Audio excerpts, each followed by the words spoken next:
Look, what's going on, everybody? We got anybody in the building? It's Saturday night.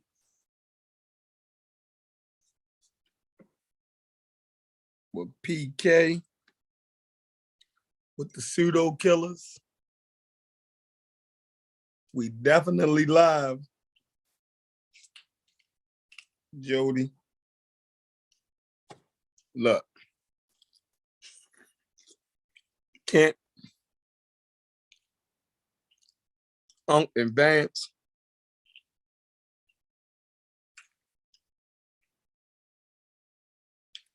Said go live. So I went live and I'm waiting for them to come on the link now.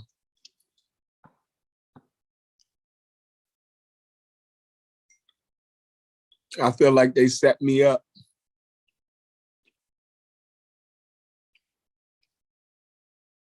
But we've been arguing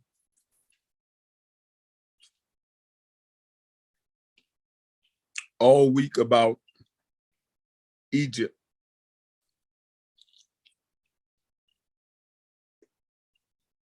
Unc said we don't know a damn thing about genetics and that the genetic piece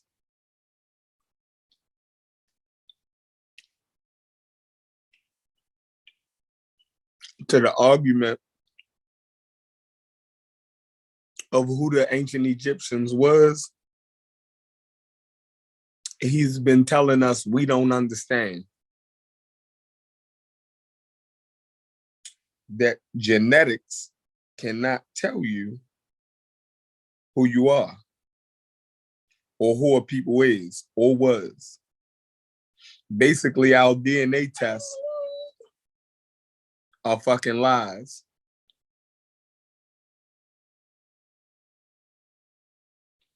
And that the Amun-Ra squad will destroy the pseudo killers if we keep saying that the ancient Egyptians' DNA from the mummies tells us who the ancient Egyptians were. Unc is saying that the Amun-Ra squad will beat the brakes off the pseudo killers if we accept the information from the article stating who the Egyptians, that the modern population in Egypt are descendants of the ancient Egyptians. Unc is saying to the pseudo killers that you can't trust the science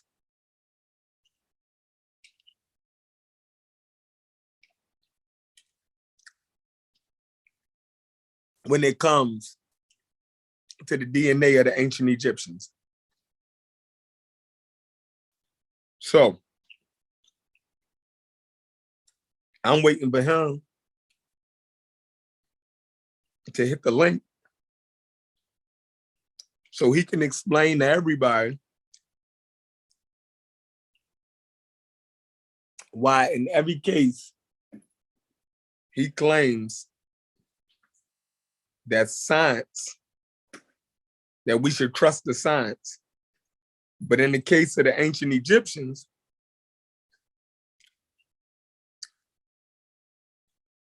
in this case, the science is lying. Now, my perspective is he don't like that the data don't support his Black Egypt claim that he been running for the last 20 years. So since it don't support Black Egypt, he don't want to support the science.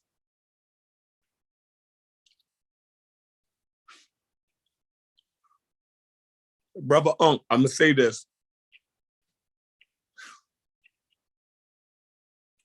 You don't have a lab.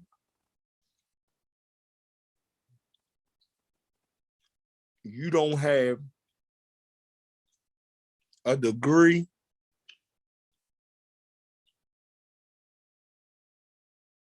in genetics.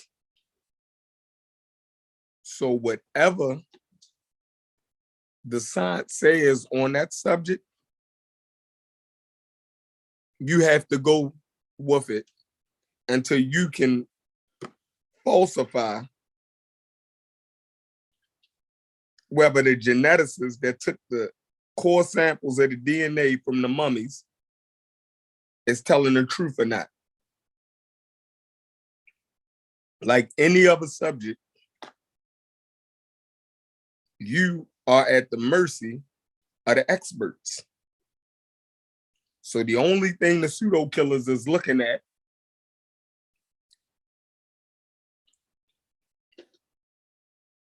is what the experts have said on the subject. Now, the experts are not stating it is definitive, but what they have so far lends to the population being more closely akin to Near Eastern, Southern European, and Levantine populations. The article also says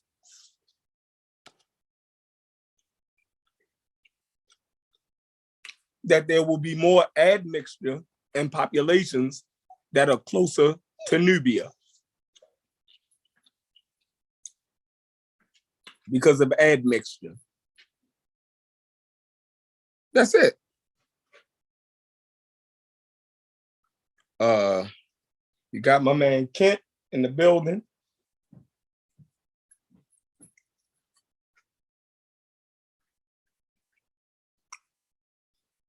Kent, unmute yourself.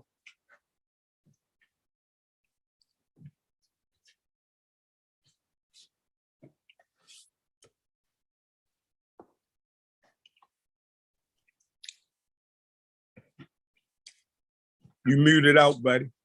You can hear me now? I can hear you now. What's going on? Hold on a minute. I'm trying to get this audio.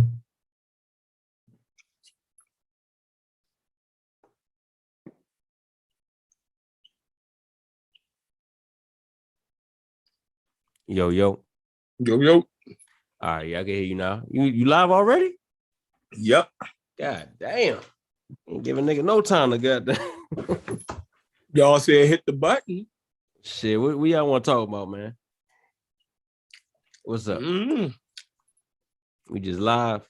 What's the topic? Just live. What's the title? Hit the button. What's the title, man?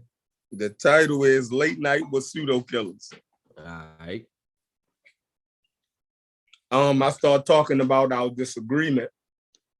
What's that? That we was having with the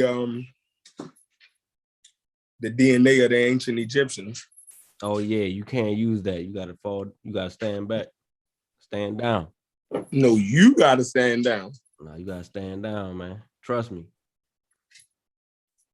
You gotta stand down. What's that? Because what it do, it points to a people.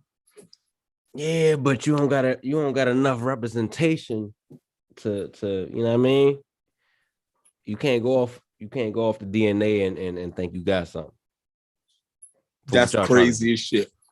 I mean, you can use that DNA. Sounds crazy as shit. You can use the DNA, but it's not the whole story. You can't use it like that's the whole story. I never said it was the whole story. But that's what you gotta let the people know that's what y'all saying. No, it sounds like y'all saying that's the whole story. Listen, it's what we got. Right. And we ain't got the whole story, so we can't make definitive, absolute statements off of We didn't. a piece of the story. We didn't. They did. Just like, look, to say that the culture and the writing and stuff came from down south, they're making definitive statements. Yeah, I mean, so when you got other people, so okay, go ahead. Think about that. We're saying that the DNA that they have supports that the modern population, right, is the ancient population. That's what else can we? So anything that they say other than that is what? Are we making a definitive statement? No.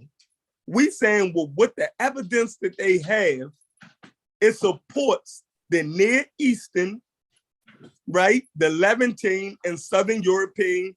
But it's a word in that article that you talking about, the article that Corey brought, that you put in there earlier today.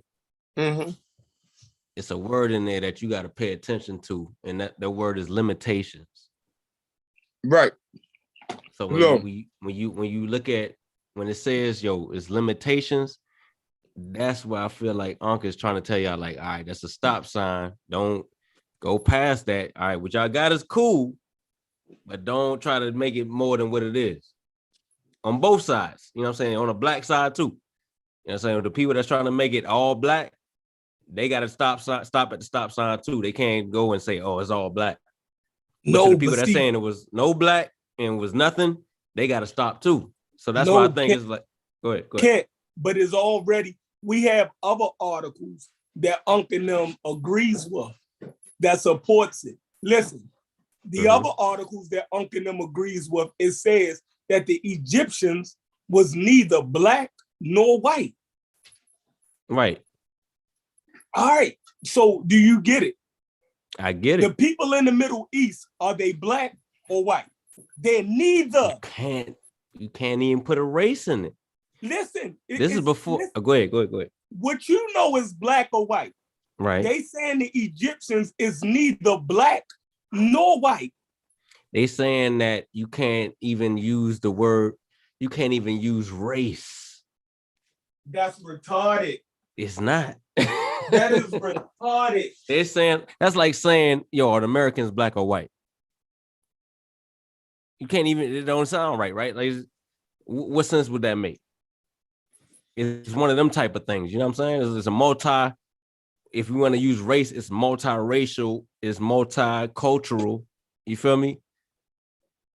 You can't just single it down to one, you know what I mean? So that's when people say, oh, it was a black, Egyptians are black, they're wrong, because it wasn't just like, I guess, what they would consider black. But then again, they can't even say black because it was no race. It's a conversation that got to be had outside of those terms and shit. You feel me? No, y'all miss it. Listen, it's not just, it was an overexertion for Europeans to say that the ancient Egyptians was white. That was crazy. Right? But it's just as that was crazy. I think, okay, go ahead. Right. It was a pushback against motherfuckers saying that the Egyptians was white. Right? Clearly they are not white Europeans. Facts. Right? So, but you're denying the people that's there. You see what I'm saying? No, not at all. Not at all. Listen, the people of North Africa, right, in the Middle East, they are neither white or black. Do you get that? Facts. But who's denying? Chinese people, listen, Chinese people is neither white or black. You get that, right? Facts. Right. So that's what it's saying. Right. Who's denying that? Who's denying that? Right. So when the articles say they were neither black nor white, that's what they're saying. Yeah, right? but Uncle The them keep article is not saying that black people don't exist or that white people don't exist. The article is saying that the ancient Egyptians, like the people in the Levant, are neither white or black. Nope. Because they wouldn't be like so when race came about, right? It was a racism type thing, right? When people started categorizing people according to race, that was racism. Race period was racism. They was trying to distinguish us from being humans and from being them. Like we're different than them, but we're 99.99% them, right? You having a whole nother argument. Trust me. No. Look. I'm telling you, kid. You throw I race talk to in it. you all the time. Your thing is race don't exist. Fine. That's Right. a whole nother argument. I'm saying that people see race. So the argument was about whether the ancient Egyptians was white or black. So hey, Chef, Go we ahead. all know the fundamental understanding of race does exist. The differences between the people of the earth, that definitely exists, and that shows up in their haplogroup types. So that exists. Now we use those haplogroups as a foundation to associate the social construct of race, the same way we use the foundation of sex to associate the social construct of gender. That's why none of us, or at least nobody sane, believes that a male can be a woman or that a female can be a man. And in that same way, you wouldn't believe that a black person could become. Hold on, listen to me. Hold on, listen carefully. You wouldn't believe that a black person could be a European, because you know that European DNA is what we associate in society with what? It's white. Hold on. You said a man can't be. I said a male can't be a woman. Okay, so boom, right there. Because I heard you say that in another show, right? And you talked about gender. So you said, so gender is man and woman, right? Yes, and social construct. And sex is male, male, female. and female, scientific category. So according to what you said in that last show, a male can be a woman because woman is gender. So if a male chooses, and I don't agree with this shit. I don't think I'm with this funny shit. Hold on. I'm not with the funny shit, right? But according to society now, a male can be a woman. Yeah, they're if trying he chooses to be. Yeah, exactly. They're trying to make that, and that's right. It's an insane argument. And that's what I'm trying to tell you when you guys start talking about, oh, there's no such thing as race. All of that is cool, but we all live in America, which is a race-based society. We all see race. So if you're saying you don't, you're just lying, and nobody could trust you. No, I mean, of course, we go by the race, because I mean, we have to now because we was born in this shit, right? Okay, but no problem. But where it started at, it shouldn't even have been a thing. Hey, but watch it. This is what I want you to know. The whole black people gravitating towards Egypt was based off of a race-based analysis by Sheikh Anta. He called them Black Africans, period. You remember Ant saying Black African power. All of a sudden, nigga done retracted the black. What the fuck happened? It was only when this shit got exposed that motherfuckers now want to take back what they always have, been adhering to. Wujawu, Asar, everybody in the Amun-Ra squad believed that the ancient Egyptians were black. It's everybody in the conscious community believed ancient Egyptians was black. This is a fact. There's no way around this shit. It is a fact. After we discovered that the ancient Egyptians are a part of the North African group of people, which are their own distinct group of people from black people, which are Sub-Saharan Africans. Then hold on. When these arguments run that part back with the Sub-Saharan. So say Sub-Saharan Africans are an entirely different group of people onto themselves. North Africans are an entirely different group of people onto themselves. The same way Europeans, East Asians, Indians, all of those motherfuckers are different groups of people. So are you saying that there are no Sub-Saharan Africans that were in Egypt? No, one or two at best. Like, one or two. It's insignificant. What I'm telling you is that it's an insignificant number.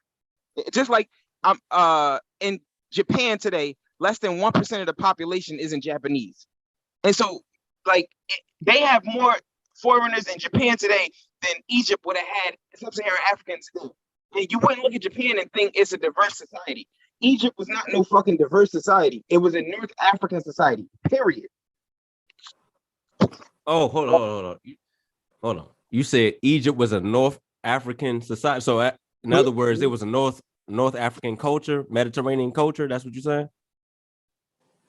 It was a what culture Corey is saying? composed. It was a culture. The culture isn't so much important as are the genetics. The culture was composed by the North African people. So what are you saying as the genetics? They're not related to Sub-Saharan Africans at all. They just share the same continent with them. Genetically, they share. How do you know that? Oh, I put the Chef. You sent him the article, the NCP article. I had put up a few, like 2 shows ago. It says it clearly, like it says it verbatim, that they share the closest genetic affinity with people from the Near East, not with Europeans and not with Sub-Saharan Africans. Okay, but in that same art, and I think that's the article that Chef that y'all shared with us earlier today. You do know in that article it says there are limitations to that, right? No, I don't know what you're talking about now. You gotta pull that up and show me what you're talking about. So with the DNA that they do have, they have limited data. Nah, that's not true. That's not true. I don't know what article you're talking about, but the one I put up, that shit is a thorough investigation. Matter of fact, let's put it in the chat. Let's put it in the chat, or put it in the back chat or something like that, and then we can post it. I got you. So I can know which one you're talking about, because I don't know which one you're talking about. Hold up. From the one that I know that Corey speaks of a lot, it says they have limited data, so we can't just go off of that. I mean, we can use it. It's not like it's faulty data, but it's just a piece. It's just, you know what I'm saying? It's not enough to say that the whole Egypt was these people. Now, I don't know what you read.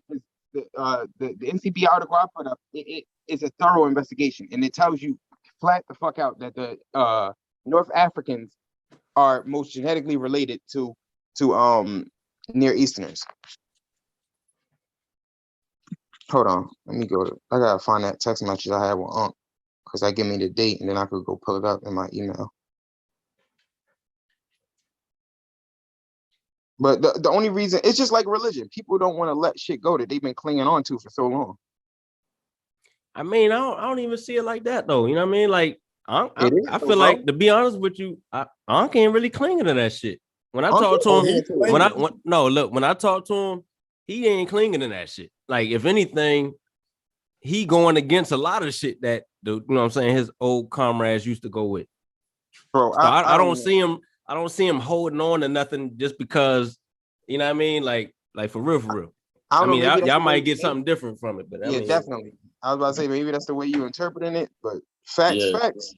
Unc definitely believe that crazy shit. He's arguing around it.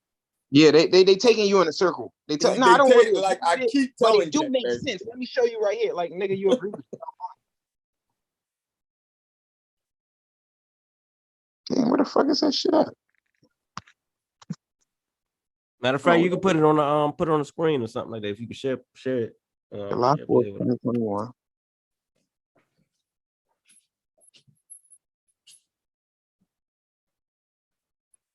I can't find that shit right now. I think I have it.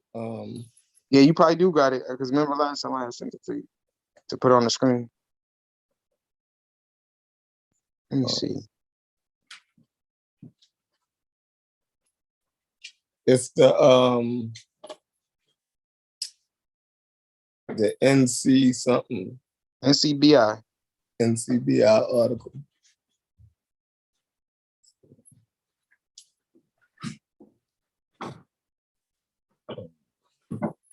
Appreciate y'all coming through, man. Hit that like button.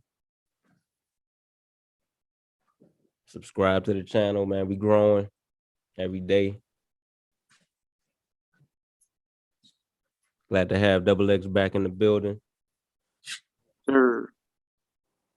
I'm just not with none of that bullshit. That's what. Man, it's all good. We welcome it all up in here, yo. You already know. I mean, you can't be a pseudo killer if you running with pseudos. That shit is it's a contradiction. Hey, you know what I heard Corey say, we all had some pseudoisms to work out. So I mean, you know. I ain't got that shit. I ain't got that shit. I only fuck with facts. I don't fuck with none of that crazy shit. I mean, sometimes what we think is facts ain't really facts, though. You know, sometimes we can be wrong, though. You gotta admit that. If you getting shit from scientists and from academic consensus, that's a fact. That's literally a fact. Hey, but when the scientists are saying pump your brakes, man, you got to pump the brakes. No scientist is saying that. All right. That's something that Unc is trying to convince you of. And Unc's literacy level isn't that high.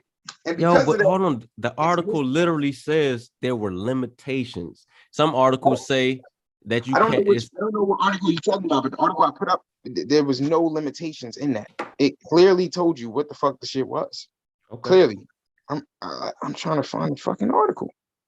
What was it? Yo, if you go back to the video, got it, the Chef? 2017 article, right? Yeah, I think that's it. What does it read? Genomic Ancient Egyptian mummy genome suggests an Nah, increase of Sub-Saharan African ancestry that's in not it. post-Roman periods. Nah, that's not it. This But one that's was the talking about. This one was talking about. NCBI joint. Huh? This one was talking about North Africa. This one was talking about North Africa as a whole, because you don't want to just stay focused on Egypt. All the motherfuckers is connected. Let me see if I can find that shit myself. Hold up. NCBI. I'm on NCBI now. Let me see.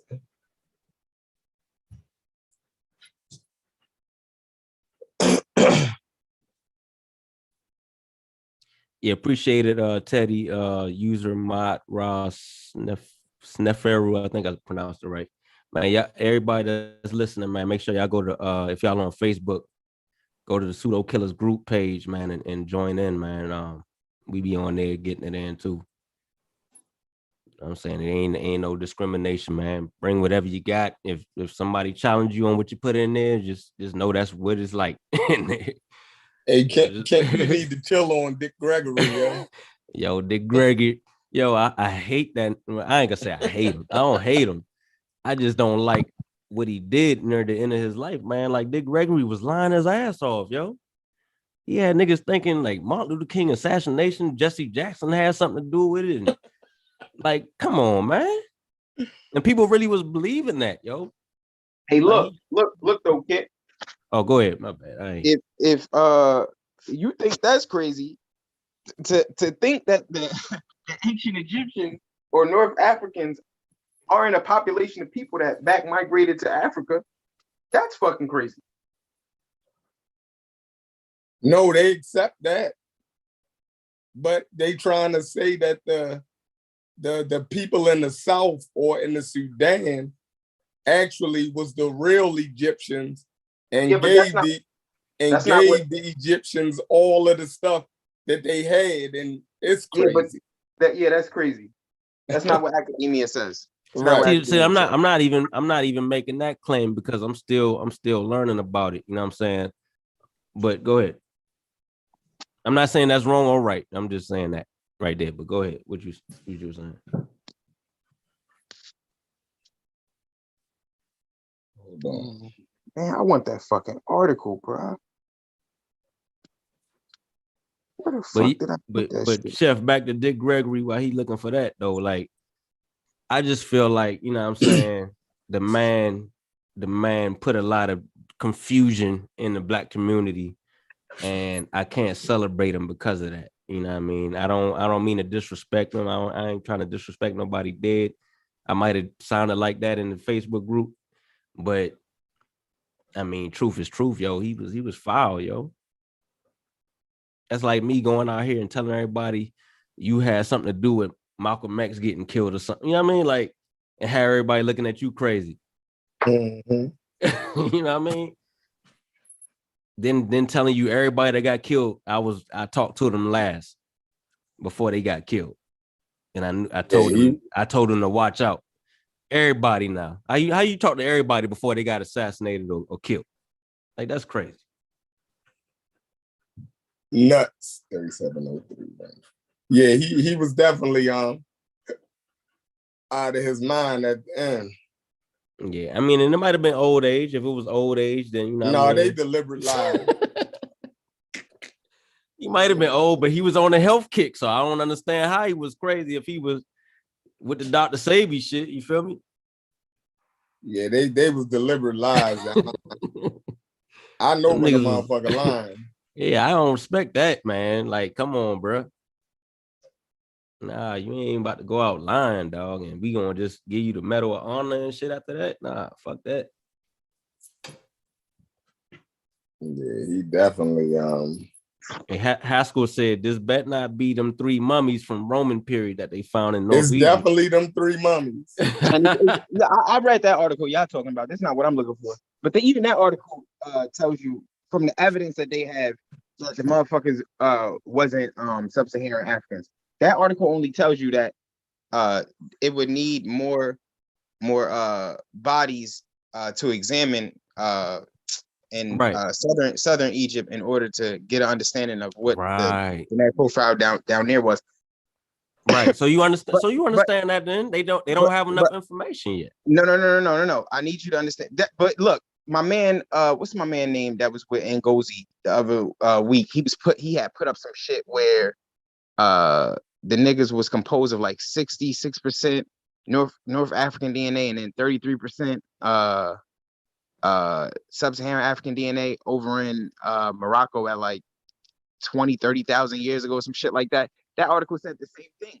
But still, I understand what the article is saying. That's why I just accepted it. Like, bet, no problem. They got 33% North African, 33% Sub-Saharan African DNA, and 66% North African DNA. Even though they need more bodies to be sequenced in order to get a picture of the whole. Right. But I accepted those 7 that he put up. It's not a problem. It's evidence.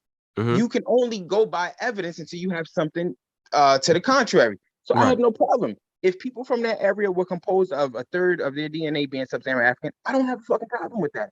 That still doesn't make them Sub-Saharan African just because you got 30 of DNA. And if you go to back to the article you all were talking about a few minutes ago, with Egypt, we don't have any evidence suggesting that Egyptians were anything other than North Africans. The evidence that we do have only points in what we're saying. The evidence that you guys have doesn't exist to support anything contradictory of what we're saying. You don't have any evidence. It's just shit you're saying. From the bodies that we have, those act as evidence. It may not be the amount that we want, but it's evidence nonetheless. And all the evidence points in the direction that the motherfuckers was North Africans. Hold on, I found this shit. You talking about the ancient Egyptians, or you talking about the ancient Egyptians? Time. I want to make this clear. Academic consensus. Remember, those are how we determine what the facts are concerning the situation. Just like scientific consensus. That's the fact in science. The facts in academia. The academic consensus is that the people that live in Egypt today are the exact same people that lived in Egypt yesteryear. The exact same. With that being understood, if motherfuckers today don't hold on. Pause right there. Oh yeah, from what you said, the ones that live today, right? Yeah, the ones that live today, the same ones that lived there yesterday. And the reason they say that is because of those mummies that they pulled the DNA from, correct? Say it again. The reason that they say that the Egyptians that are there today are the same. I don't know why they say that. I guess from all the evidence that they gathered, you don't have any anthropological finds where there was some sort of mass migration. So we don't see people. Hold on, listen to me. Go ahead. We don't have any evidence that the people of ancient Egypt left out of Egypt, and because we don't have any evidence of them leaving out, you can only presume that they stayed there. That's how the evidence works. There's no evidence of them leaving out. So the same people that are there today are the same people that were there yesterday. Period. That is the academic consensus. They never left. And they don't have a sufficient amount of Sub-Saharan African DNA today. And from the article I had put up last time, it showed you that the DNA that they have from Sub-Saharan Africa came in 750 years ago during the Trans-Saharan slave trade. You said the DNA? Yeah, their Sub-Saharan African DNA is only up to like I think it was like 20%, 20 at best 25%. It was a very small amount. It wasn't 25%. It was like lower 20s or less than 20. The Sub-Saharan African DNA that they have, it came from the Trans-Saharan slave trade.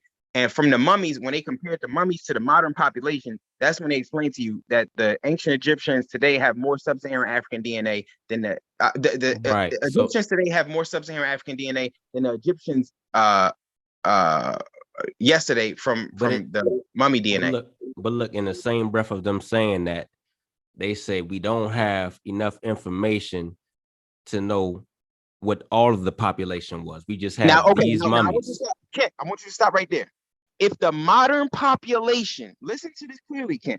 If the modern population doesn't have a sufficient amount of sub-Saharan African DNA, what would make you think that the ancient population would have had they know about the modern population being part of the ancient population from the mummies that they pulled from the limited.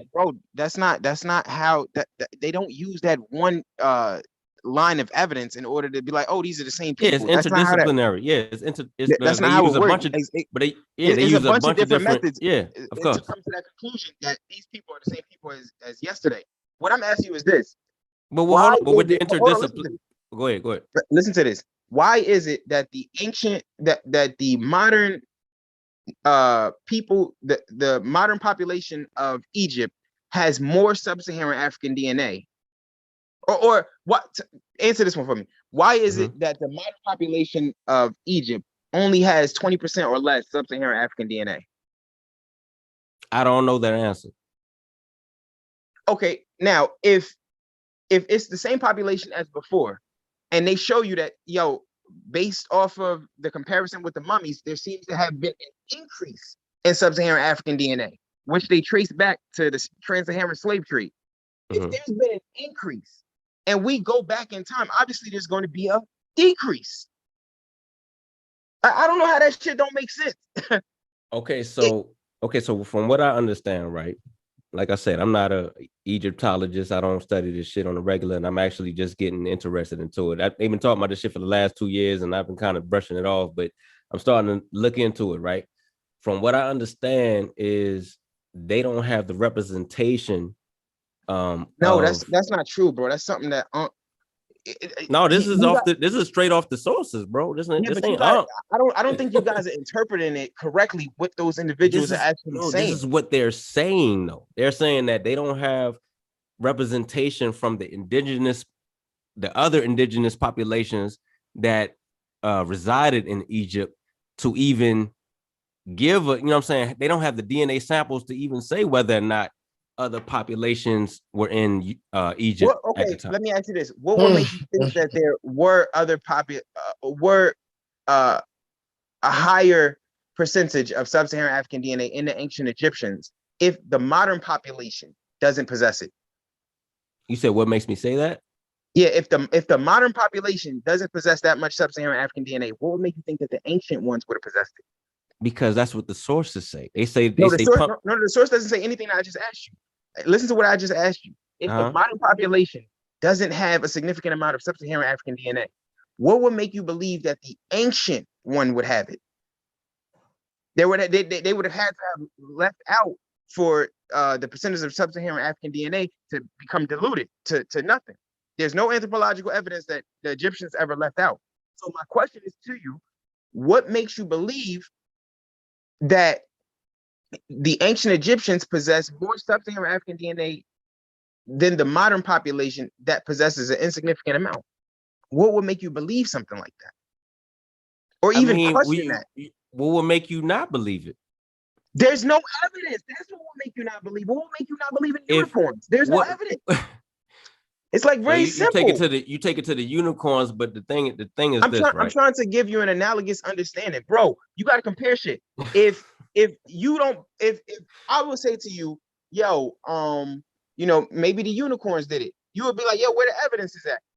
Right. If you're telling me that the ancient Egyptians had more sub-Saharan African DNA, my question to you is, how come all the evidence that we have states contrary to what you're trying to make? You would expect. So you're saying that? Hold on. Listen. Go ahead. You would expect if the ancient Egyptians had sub-Saharan African DNA to a significant amount, that the modern population would also have it to a significant amount, unless there was He cut out. Is that my shit or y'all? You hear him, Chef? No, he cut out. X, your mic went out. Pardon me. Y'all can hear me? Yeah, we can hear you. Pardon me. If the ancient if the modern population of Egyptians have an insignificant amount of sub-Saharan African ancestry, there was no mass exodus out of Egypt, so we know the motherfuckers never left. What makes you believe that they would have a higher percentage of sub-Saharan African ancestry the further you go back, when today they don't have that and nobody ever left out? What, like, it's just 1 + 1 = 2 type shit. Yeah, they making it difficult for no reason. I don't know why that's difficult to comprehend. So you're 100% sure. It's 100%, not. Hold on. You're 100% sure, Double X, that the modern Egyptians that's there now are the only people that are the ancient Egyptians that resided in that area. Y'all can hear me? Pardon me. Y'all can hear me? Yeah, we can hear you. Somebody was calling me. That's why my shit kept going out. Oh, yeah. Could you answer that question for me, though, Kent? What makes you believe that the ancient Egyptians had more sub-Saharan African DNA if the modern population doesn't? This is the thing. I don't believe anything. Like, I'm only going off of what. All right, so back. Watch this. If you don't believe anything, you only following the evidence, and all the evidence that we has states contrary to the position that there was more sub-Saharan African DNA there. So but we have limited evidence. We don't have the full picture. Evidence, don't we? If we have limited evidence, we have evidence, but even the pointing towards this nigga doing the crime at current, all we can say is, yo, the evidence points to this nigga doing the crime. Oh, but how many times we know that a nigga did the crime and we didn't have enough evidence to convict the nigga? Yo, so you really think that is a lost population of people? You don't think that? I'm going. Look. Y'all go off the expert. Y'all go with the experts say too, right? Yes, of course. Hold up. So if the experts say, yo, it's not conclusive. Hey, no, that's not limitations. What they said is that they didn't have enough bodies to understand what the genetic profile in South Egypt would look like. That's all they said. So why can't we stop right there and just let the evidence come? Because we know it was admixture in the southern part of Egypt, but it's insignificant because it's close to Nubia. Yeah, but it's insignificant. If today's population is close to fucking the Sudan and they have an insignificant amount, what the fuck makes you think that yesteryear they had a significant amount? So hold on, y'all are against Egypt having a diverse population? Of course, it didn't have a diverse population. So you think this was all North Egypt? Yes, bro. Yes. People were not trapped. This wasn't New York City. Man, you pseudo as fuck, like bro. You pseudo with that old ass article, bro. Who that, Gullah Jack? And plus that damn article was only mitochondria, then that shit old, bro. Oh, then it's a hold on. So you only got mitochondria, then that's 1/2. You didn't even get the Y? Hold on. You listening to some shit that this guy Gullah Geechee is saying. You pseudo, bro. Do you really fucking believe that I would put up an article that only has mitochondrial DNA? Like, he doesn't even know DNA if he thinks somebody would do some shit like DNA, that. bro. How the fuck you tell me?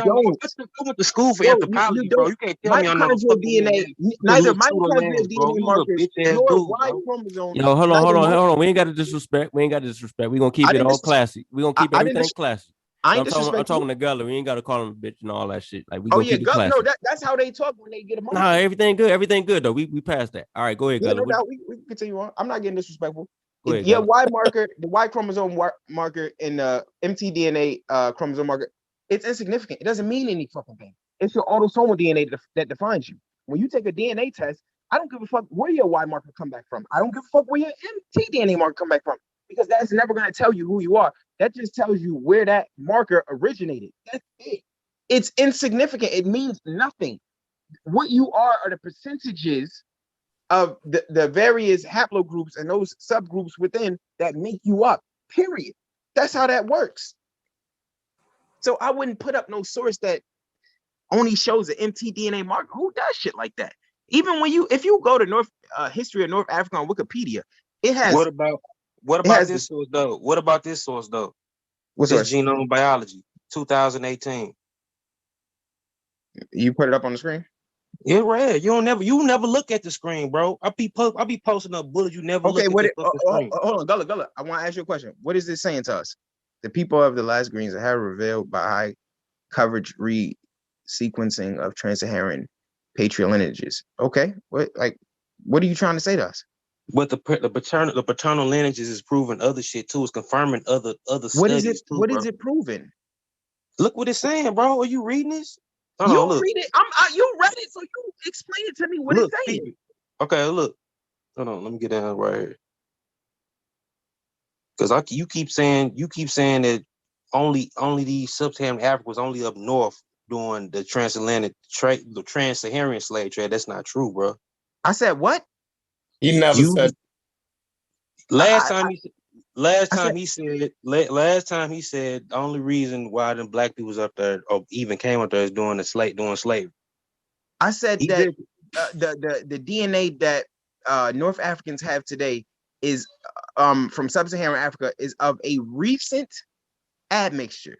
It's not all of them. Not yes, all of them.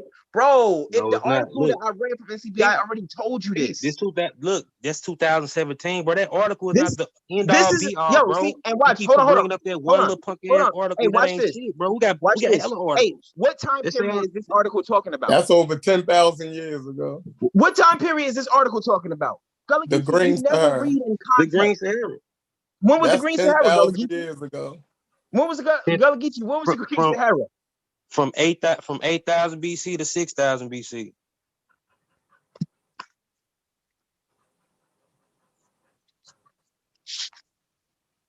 You cut out that. We gotta see Double X article too, though. We didn't see that one yet. So. Yeah, I'm gonna pull my shit up.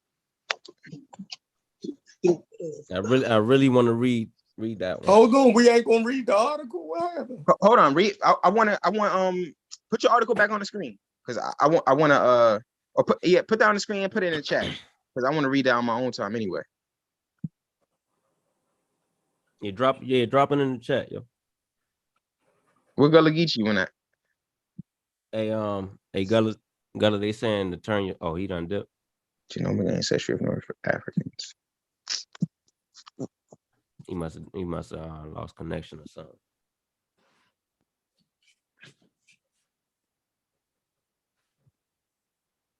Yeah. So where he was at? What we was talking about just now? It was. Oh, damn. Dash Herb said, so we're going to act like they didn't say they came from inner Africa. Punt. Look, I never heard no motherfucker saying they came from inner Africa. I never heard academia say that. I've never read a book on ancient Egyptian history where it says some shit like that. I only heard that from fucking Afrocentrists. Never heard that shit or saw that shit in the source. Ever.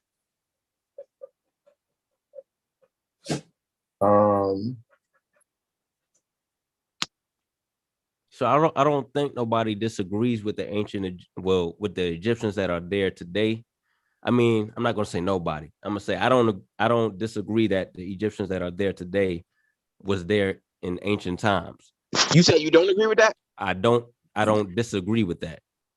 Okay, but I do think that they were just like one part of the people that was there. Like they wasn't all of the people that was there. And this is what I'm talking about when I say your statements are contradictory. You just say you believe that they're the same people as yesteryear, and then you said I don't believe nothing. You don't believe that that's the entire population of yesteryear.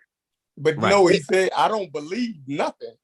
I mean, come on, like I'm talking loosely. Hold on, time out. I don't want to say repeat your statement again, because what I heard you say was that go ahead. You believe that you accept the fact, because this is academic consensus. I accept that the people that live there today are the same people that lived there yesterday. Are part of the population that was there yesteryear. Okay, this is the problem with what you're saying now. You have to find us evidence that there was some sort of exodus, that there was people that left out of Egypt. If you can't find that, you're just making shit up at this point. Okay, so but if I find that, then you will accept that there were other people there. Definitely. If you could find that ancient Egyptians left out of Egypt, I accept it with no problem. I just know that doesn't exist.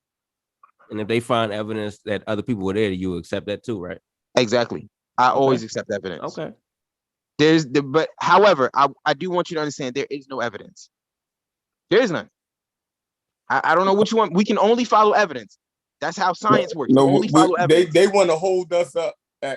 They want to make us sit on the sideline. I mean, I seen some shit, but I'm wait. Till they wait and find this lost I black seen some shit. And I'm gonna just, hey, look, I seen some shit that says otherwise, but I'm gonna let it. Put it up.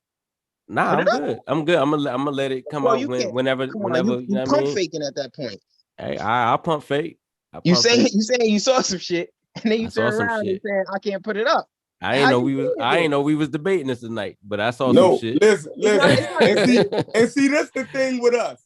Mm-hmm. We put it all out on the table. We do. We will. We put it all out on the table. We will. Don't hold none. If the conversation is going on, we put what the fuck we got out. Hey, look. Yep. We ain't hiding our hand. We ain't playing no. It's no game being played. So why is it the game? Boom! I found it. Oh, I got him. I'ma just wait. Nah. Hey, Chef, I got it. Ain't my argument, yo. Go ahead, put that up, Double X. I got the article I was looking for. Put that up, man. Let's read it. No doubt. I don't know how many times we gotta read the same shit. I ain't even been reading it lately. I don't know how many times we gonna read this same shit. This shit is clear. This article I got, yo, this shit. This was the straw that broke the camel's back. Where's from? Where's from? Oh, bro, I only got legit sources. All NCBI. Right. Bet. Only legit. You want me to pull it up? Yep, pull it up, put it on the screen. Here we go again. Same shit. It's gonna tell you flat the fuck out that these motherfuckers was North Africans. Clearly tell you this shit. It's gonna tell you also when they got their Sub-Saharan African DNA.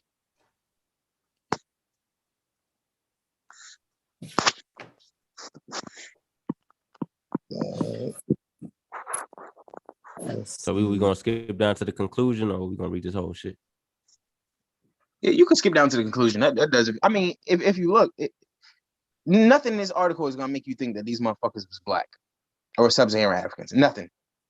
It is even just from the abstract. It started off telling you North African populations are distinct from Sub-Saharan Africans based on cultural. So it's telling you automatically they have a different culture.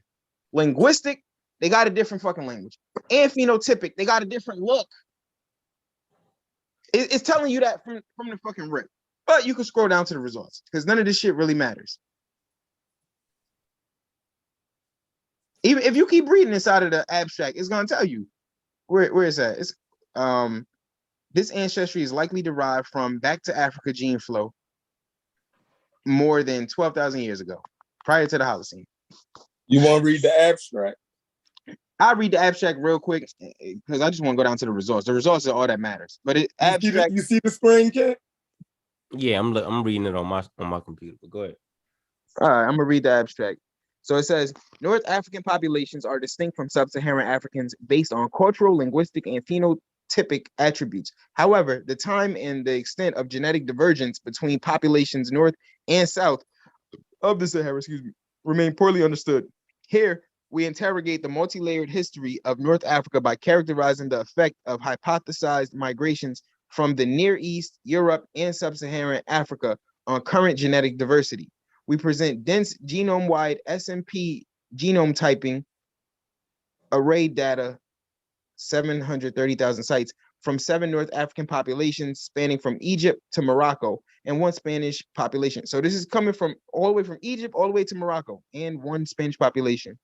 We identify a gradient of likely autochthonous Maghrebi ancestry that increases from East Egypt to West Morocco across Northern Africa. This ancestry is likely derived from back to Africa gene flow more than 12,000 years ago, prior to the Holocene. The indigenous North African ancestry is more frequent in populations with historical Berber ethnicity. In most North African populations, we also see substantial shared ancestry with the Near East and to a lesser extent, Sub-Saharan Africa and Europe. You heard that, Kent? Yeah, go ahead. I'm saying, did you hear that? And what did that just say, Kent? In most North African populations, we also see substantial shared ancestry with the Near East, and to a lesser extent with Sub-Saharan Africa and Europe. So their ancestry is more closely associated with the Near East than it is to Europe or Africa. Okay. Why? To estimate the time of migration from Sub-Saharan African populations into North Africa, we implement a maximum likelihood dating method based on the distribution of migrant tracks. In order to first identify migrant tracks, we assign local ancestry to haplotypes using a novel principal component-based analysis of 3 ancestral populations. We estimate that a migration of Western African origin into Morocco began about 40 generations ago, approximately 1,200 years ago. A migration of individuals with Nilotic ancestry into Egypt occurred about 25 generations ago, approximately 750 years ago. Did you hear that part, Ken? Go ahead. So I don't want to be talking. No, and go ahead. there's I'm listening. not comprehension going on. That's why I'm stopping to make sure that the individuals I'm talking to are comprehending what the fuck I'm saying. Because otherwise, I'm just, speaking for nothing. Did you not see where they told you that the migration of Sub-Saharan African DNA into Morocco is approximately from 1,200 years ago? Did you hear that? No, I didn't hear that. Read that again. I'm gonna say it again. See, this is Wow. why we got to keep going over this shit. Read it 2 more times because I'm Okay, no deaf. problem. No problem. As long as you get it, that's all that counts. We estimate that a migration of Western African origin into Morocco began about 40 generations ago, approximately 1,200 years ago. Did you hear that, kid?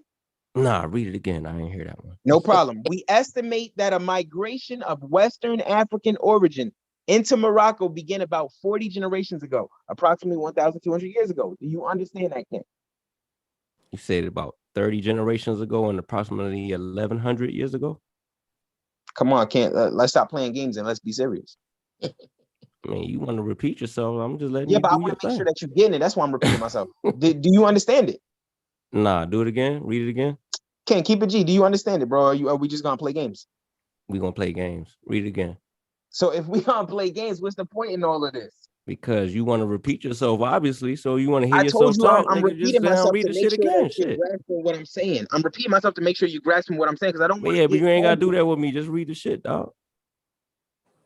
I just read it. All right. Keep it going. Keep it moving. A migration.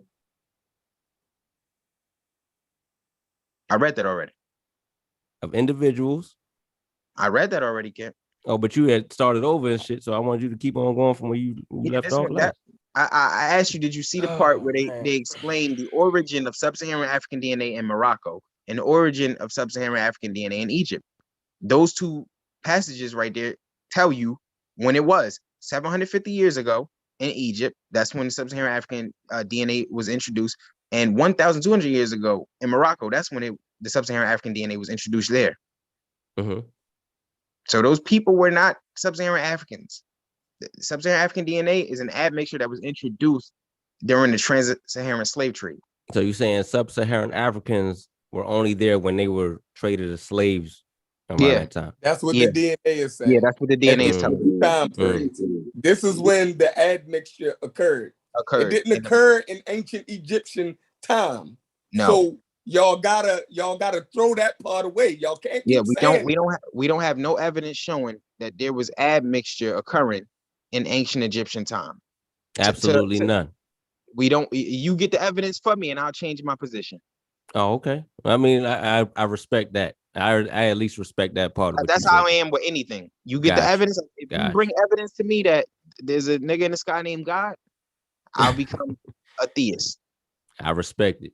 If you bring me evidence that there are horses out there that got fucking horns on their head, I'll accept unicorns exist. That's how this shit works. That's how facts work. Facts. We need to keep reading the article. Yeah, go ahead. I mean, sure, you might as well. The audience want to hear what you got. So, what part did you want to read? What part did you want to get to? Oh, we just go down to the fucking results. The results are all that matters. All right, we got the results up. And go all the way down to results underneath figures. The results is the Figure only one? thing that matters. You want figure one? No, it's underneath the figures. Okay. It starts with our North African. Our African, okay. Yeah, okay. Listen to me, Ken, because I want this shit to be clear. I don't want Unc to get in your ear again and bring you right back to where you were at the beginning of this conversation with us. Because we keep doing that. They keep taking y'all through that fucking revolving door, brainwashing y'all, and then putting y'all back in the position y'all were in before. If y'all just listen to what this shit say, you'll have a firm understanding of what the fuck is going on. Here we go. Our North African population samples are clearly differentiated from other African populations. Ken, the other African populations that they're talking about, you understand that those are Sub-Saharan African populations, right? Because Uncle try to make it seem like African is African, and there's no differentiation. Hold on. Where you at right now? Where you at right now? You at the conclusion? At results. Results. Right Wait, hold on. Let me move back up because I'm not looking right underneath the figure displays. My screen ain't showing. What the hell? Yeah, I'm looking on my shit. My bad. Go ahead. Cause my screen fucked up. Hold on. You good? You got it, Kent? Yeah. Go ahead. All right. Our North African population samples are clear. They done did the test now. This is where we at. Our North African population samples are clearly differentiated from other African populations. I'm a insert Sub-Saharan African populations. I'm gonna insert Sub-Saharan Africans to help people understand what African populations is trying to communicate. It do it in the next two lines anyway. So go ahead. Okay, you just gotta be careful. You never know how motherfuckers is interpreting this shit. MDS component one separates Sub-Saharan Africans from populations that currently reside out of Africa, OOA, and the North. So they can distinguish Sub-Saharan Africans from everybody else in the world by this MDS component one. Now watch this. And the North African populations cluster closest to the Near Eastern Qatari. You heard that, Ken? Yeah, go ahead. They cluster closest to the Near Eastern Qatari, not to Hold right there. So listen, you know how? Hold on, that's my daughter. You in the house? All right, lock the door. Bye. All right. So look, you know how keeps arguing that the only reason they know what the population, the modern population is in Egypt is through the three mummies. That's a lie. Exactly. That is a lie. It's confusion. He keeps saying that. So keep reading. Now look, remember this test right here? It examined hundreds of thousands of motherfuckers from Egypt all the way to Morocco and one Spanish population. Hold on. What time period were these mummies? There's no mummies in this. No, there's no mummies in this right here. Okay, that's what I'm saying. Was trying to say that the only reason they knew what the ancient Egyptian population was because of these three mummies. Yeah, I kept saying that don't make sense. Like, no, it don't. They would never in their life make a conclusion based on just three fucking mummies, bro. Right. Like, I don't understand how people don't understand how thorough science is, bro. This shit is serious. Niggas will not accept nothing that don't got evidence in science. They don't fuck with that shit. That's why once it was discovered that humans evolved essentially from other primitive apes, and that we all were connected, and through evolution we all diverged. Almost immediately, every scientist that was worth his salt started letting go of those religious beliefs. And you saw that science and atheism seemed to start going hand in hand. No scientists accept shit on a faulty premise. They don't do shit like that. It's not how this shit works.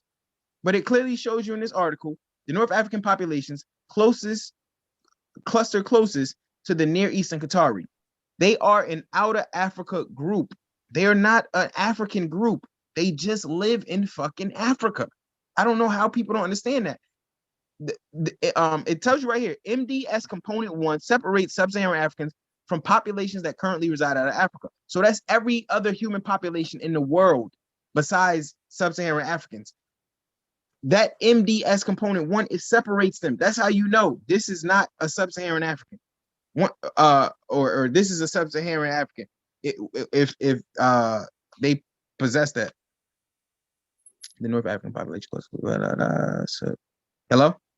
Yeah, you had the a subset of Near Eastern Qatari, the sentence after that, starting with exactly. A subset. A subset of individuals are intermediate between the North and Sub-Saharan African samples. 80% at K2, this is a particular set of admixture. At K2, 80% of the ancestry in North African individuals is assigned to a cluster defined by its maximum frequency in Near Eastern and European populations. MDS component 2 differentiates Western and Eastern Sub-Saharan Africans. So now we know the difference between Sub-Saharan Africans that are from the West and from the East is MDS component 2. MDS component 3 differentiates populations throughout, MDS component 3 differentiates populations thought to have a high degree of autochthonous ancestry from populations outside of Africa.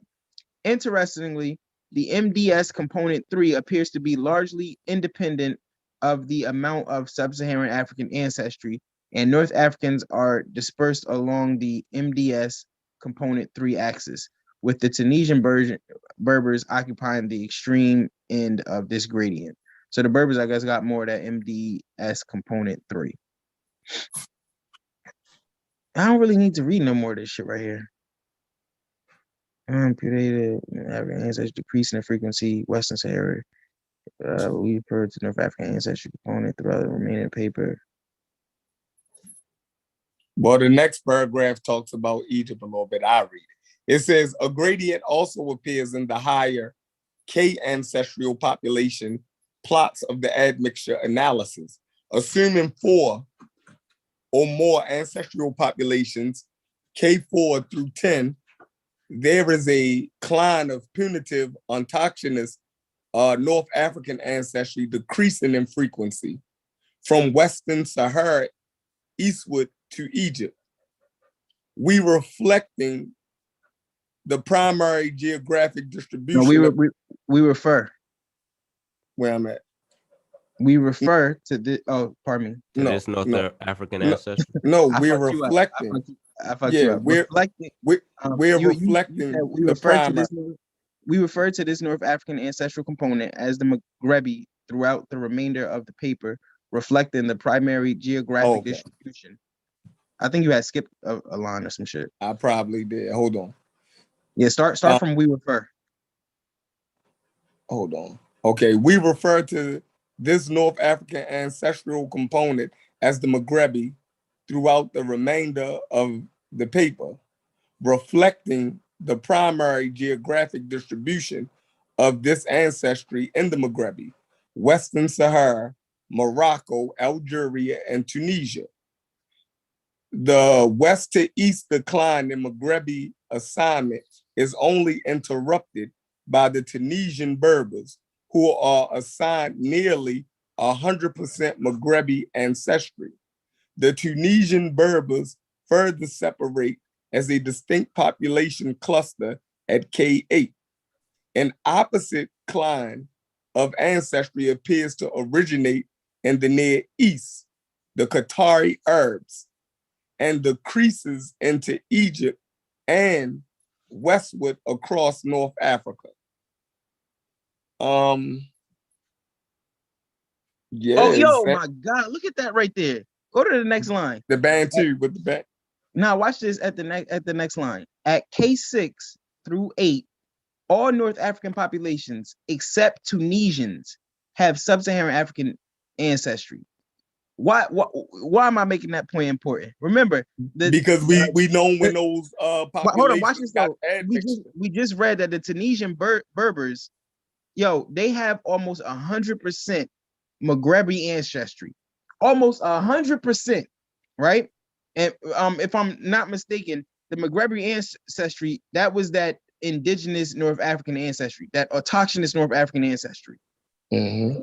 They don't have no fucking Sub-Saharan African ancestry.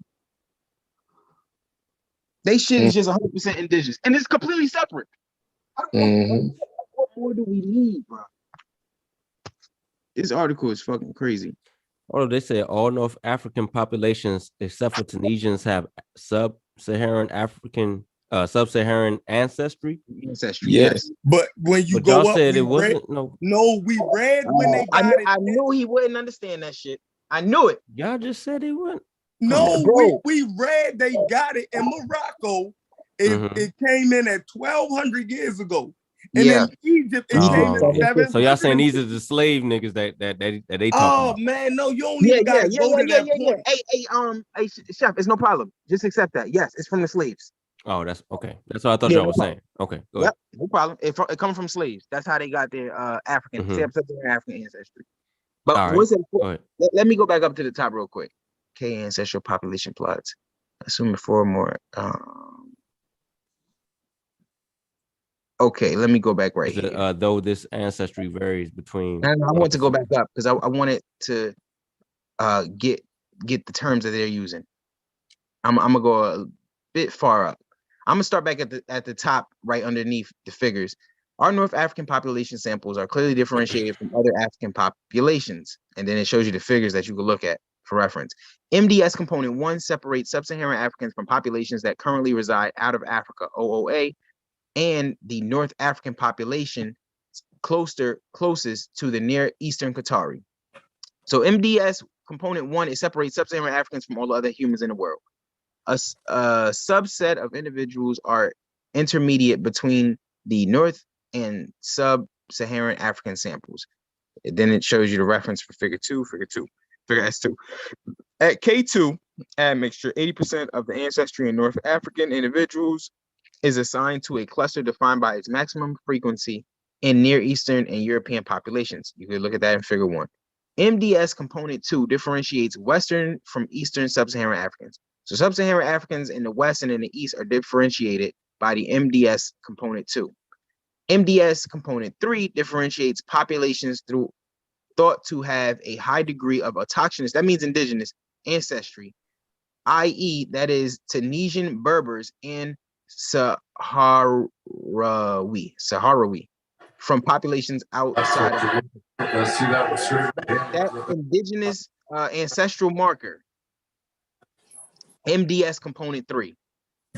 Remember that. Interestingly, the MDS component 3 appears to be largely independent of the amount of Sub-Saharan African ancestry, and North Africans are dispersed along the MDS component 3 axis, with the Tunisian Berbers occupying the extreme of this in the extreme end of this gradient. So throughout North Africa, all those North Africans have that MDS component 3, but the Tunisian Berbers, they have the highest level of this shit. A gradient also appears in the higher K ancestral population plots of the admixture analysis, refer to figure 1.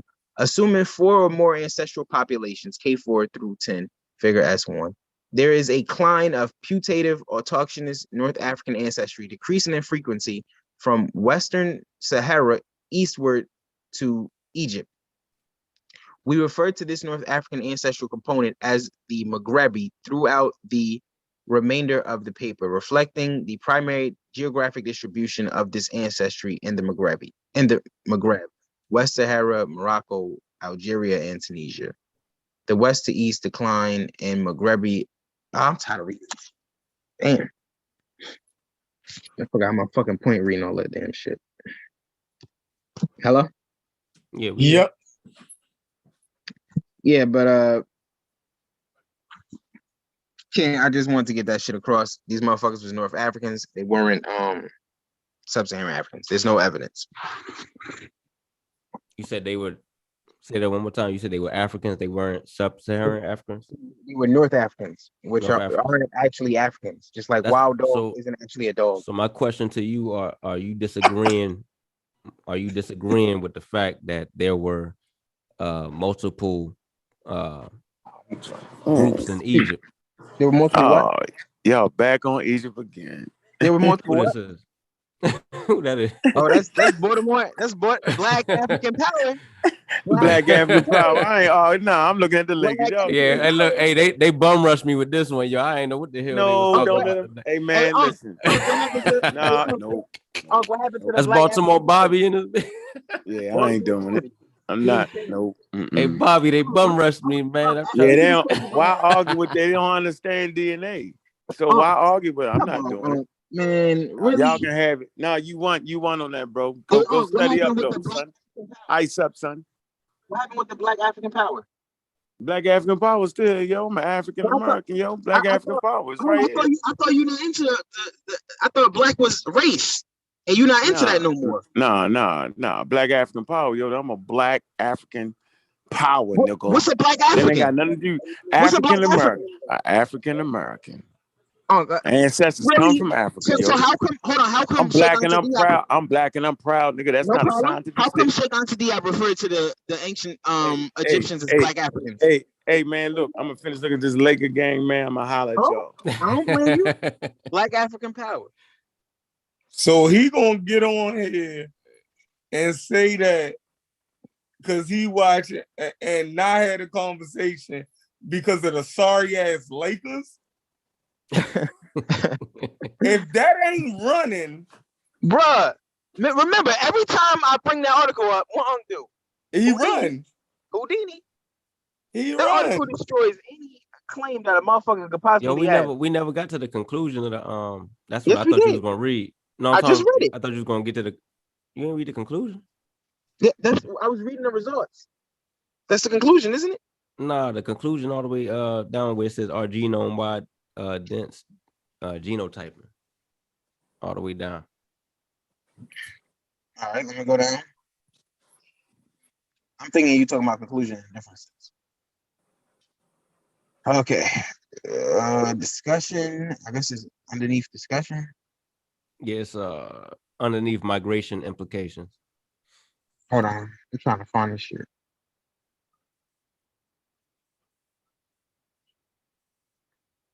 Damn.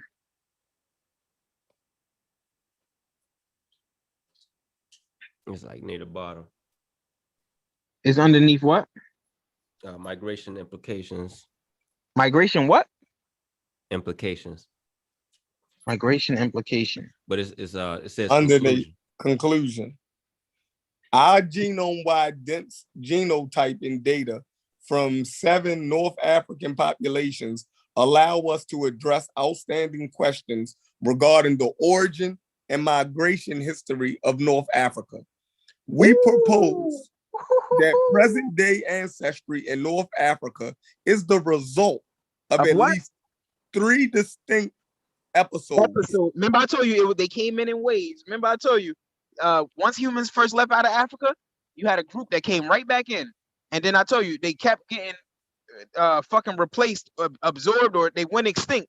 You can go to evidence. They wasn't going extinct, bro. They was just mixing up with each other, bro. That E3B Bro, marker people, everybody doesn't survive. I don't know if you know that, but in human history, everybody doesn't survive. A lot of people just fucking die out. That shit happens. Bro, this not no bottleneck reduction type of shit you talking about. These are different people mixing up like them E3B markers. Them motherfuckers, they still eat up with that shit, bro.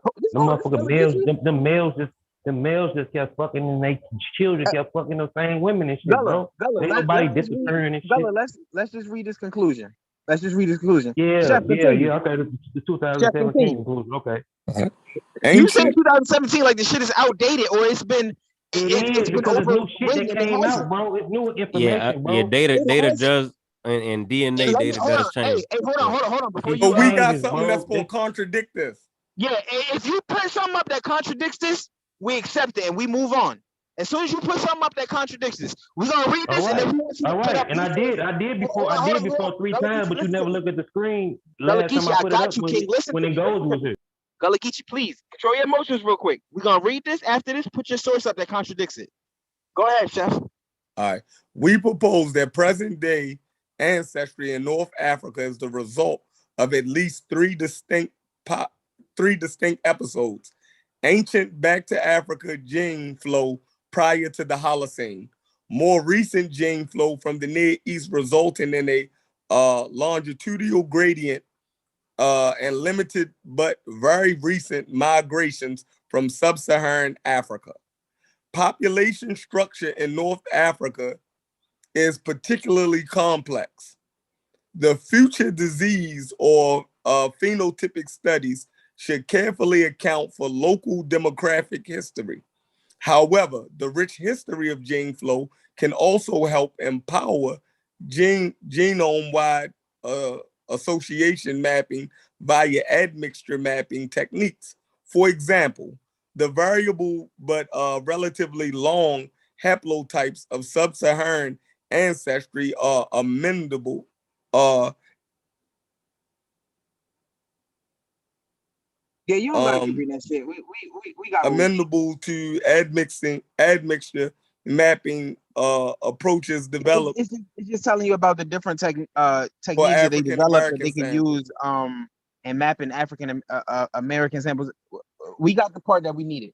Hold on. In conclusion, North African populations retain a unique signature of early Maghrebi ancestry, but North African populations are not a homogeneous group, and most display varying combinations of 5 distinct ancestries.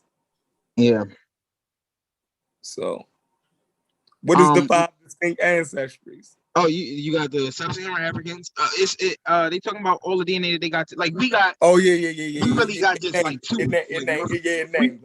Yeah. But the Sub-Saharan ancestry, the Sub-Saharan ancestry, it comes in.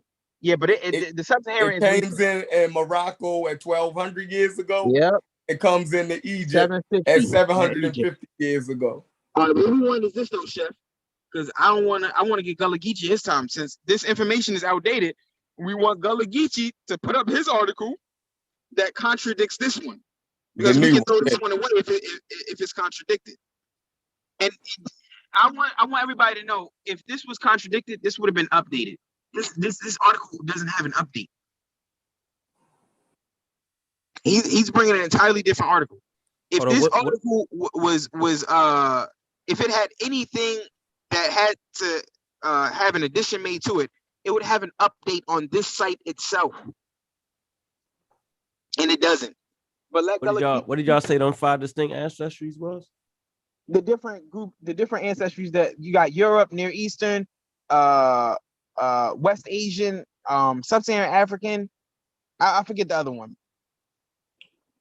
But you said the Sub-Saharan one really don't count because that was when they brought the slaves in. Don't none of them count, but the North African ones, if you want the truth. Don't none of them count. None of them? Because that's what they're made of. That's what their autosomal expression is. North African. Mm-hmm. It's just like we got more European DNA in us than they got Sub-Saharan African DNA in them. You wouldn't think of us as white people. You wouldn't even count it. You just overlook the shit. And ours is at 25% on average. They don't even have 20%. Gullah Geechee, put your what's the name up though? Your article. He just left. Let's wait for him to come back in.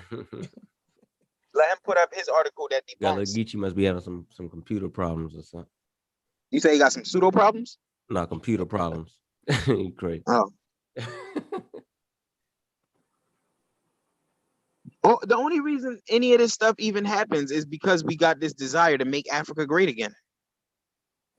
We never discovered if it was great in the first place. We just presumed it was, and then we embarked on that journey.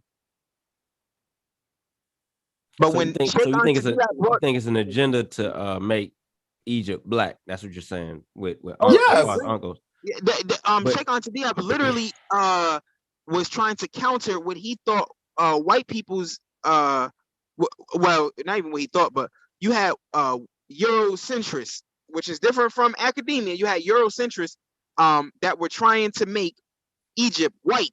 Right, and so Anta Diop they were trying to say that white people came in and brought civilization to that portion of the world. Academia was telling you, nah, this is indigenous. Sheikh Anta Diop came up and said, nah, this wasn't even that. This was Black Africans that brought this. They came in with the response to the people that was trying to say it was white. Right. That was Sheikh Anta Diop's point. That the modern population that exists in North Africa today is a replacement population. Unfortunately for Sheikh Anta Diop, he didn't live long enough for all the evidence to come out. We know these motherfuckers was never replaced. We know there was no mass exodus from the anthropological evidence we had, and we know damn well there was no exodus from the DNA that we had. So can y'all agree that it was a multicultural, if we want to use the word race, a multiracial? It wasn't that. That's not what Egypt was. It was a North African society, period. It wasn't no. So you think it was just all North Africans? All North Africans. They could distinguish themselves from the people. That's why I think y'all mess up at. That's why you gotta bring evidence to show to the contrary. Then right. Okay. And maybe at a later date, you know what I'm saying? I ain't know we were doing this tonight, but okay. Now, no doubt. If you ever could bring that, change your mind. But the onus of evidence is on the person that's stating a belief they have. Like when Unc told me, when Unc said that the people that live in North Africa today aren't the people that lived there yesterday. He has to provide evidence for that. It's not on me to provide evidence for that. The academic consensus is on my side, and it clearly states that the modern population of North Africans are the same population of people that lived there yesterday. I'm gonna just say, man, do some more research, bro. Because I mean, some things. y'all crazy. Hey, Chef. I just don't get this shit no more. Get back in the books. Get back in the goddamn research, man. I ain't reading nothing. Why are you telling us to get back into research instead of you presenting research? Because I didn't come on this shit to present Egypt. I don't, you know what I mean? So then how do you even argue if you don't have a dog in the fight? I'm not arguing. Chef presented the topic or whatever, and we just rolling with it. And you had your, you know what I'm saying? You got your shit already up on there or whatever. So I didn't have my shit ready. I just know this shit already because I've read it 10 damn times. Well, I mean, it was a good read. So you saying something that contradict this scientific article that we just read? I seen something that says it was a multicultural and a like if you want to use multicultural the word race, doesn't mean hold on. If you want to use the word race, if you want to say black, white, because we can't, you already know we can't use that when we talking about Egypt. But it wasn't. Let's categorize North Africans into a race and just call them. It was Sub-Saharan Africans in there. Okay, do you have any evidence that there were Sub-Saharan Africans in there? Not ready to present right now. Will you ever have any evidence? Yeah, of course. Okay, when you present that, then we can talk from that position. But let's not get into an argument about something that we don't have any evidence to present, because then it gets sacrificed upon the altar of speculation. Oh, okay. It's pointless. I can live with it's that. Like me telling you, God is real. Where your evidence at? I'm gonna have it. Well, you don't got it at the moment, so why are you speaking about it? Oh, it's there. Y'all need to chill out. I mean, I'm surprised y'all ain't seen it though. As much as y'all talk about this shit. Hold on, y'all been arguing this shit. Y'all been arguing this shit for about 2 years now. Bro, one show, y'all. It was a 24-hour show, and I'm surprised. So how did we miss it? How did exactly? I'm trying to figure that out myself. Hold on, the question is why don't you have it readily available? Yeah, because I didn't have it immediately available for us to, stop us from going down this incorrect road. Because I'm not on that Egypt shit with y'all. I'm not on that argument with y'all. So Unc and them been at it for 20 years, and they never presented this bombshell. Never. Why? Why not? Because they thought the same thing Sheikh Anta Diop said, in that John Henry Clark and Benjo Cannon propagated, which was the ancient Egyptians was black. They thought this. Science overturned their shit. But hold on. Unc has told me he's not saying that the ancient Egyptians. Yes, he is, bro. Hold on. He's not saying that they were all black. Like the whole Egyptians was black. No, he's trying to say that there was a significant population of black people in Egypt. You have no evidence of that. Period. It doesn't matter. I'll let the man speak for himself. He's already spoken for himself. We've heard it a million times. And he trying to say that the culture, the writing, and all of that. And from the NCPI article, it clearly tells you that their culture is completely different from Sub-Saharan Africans.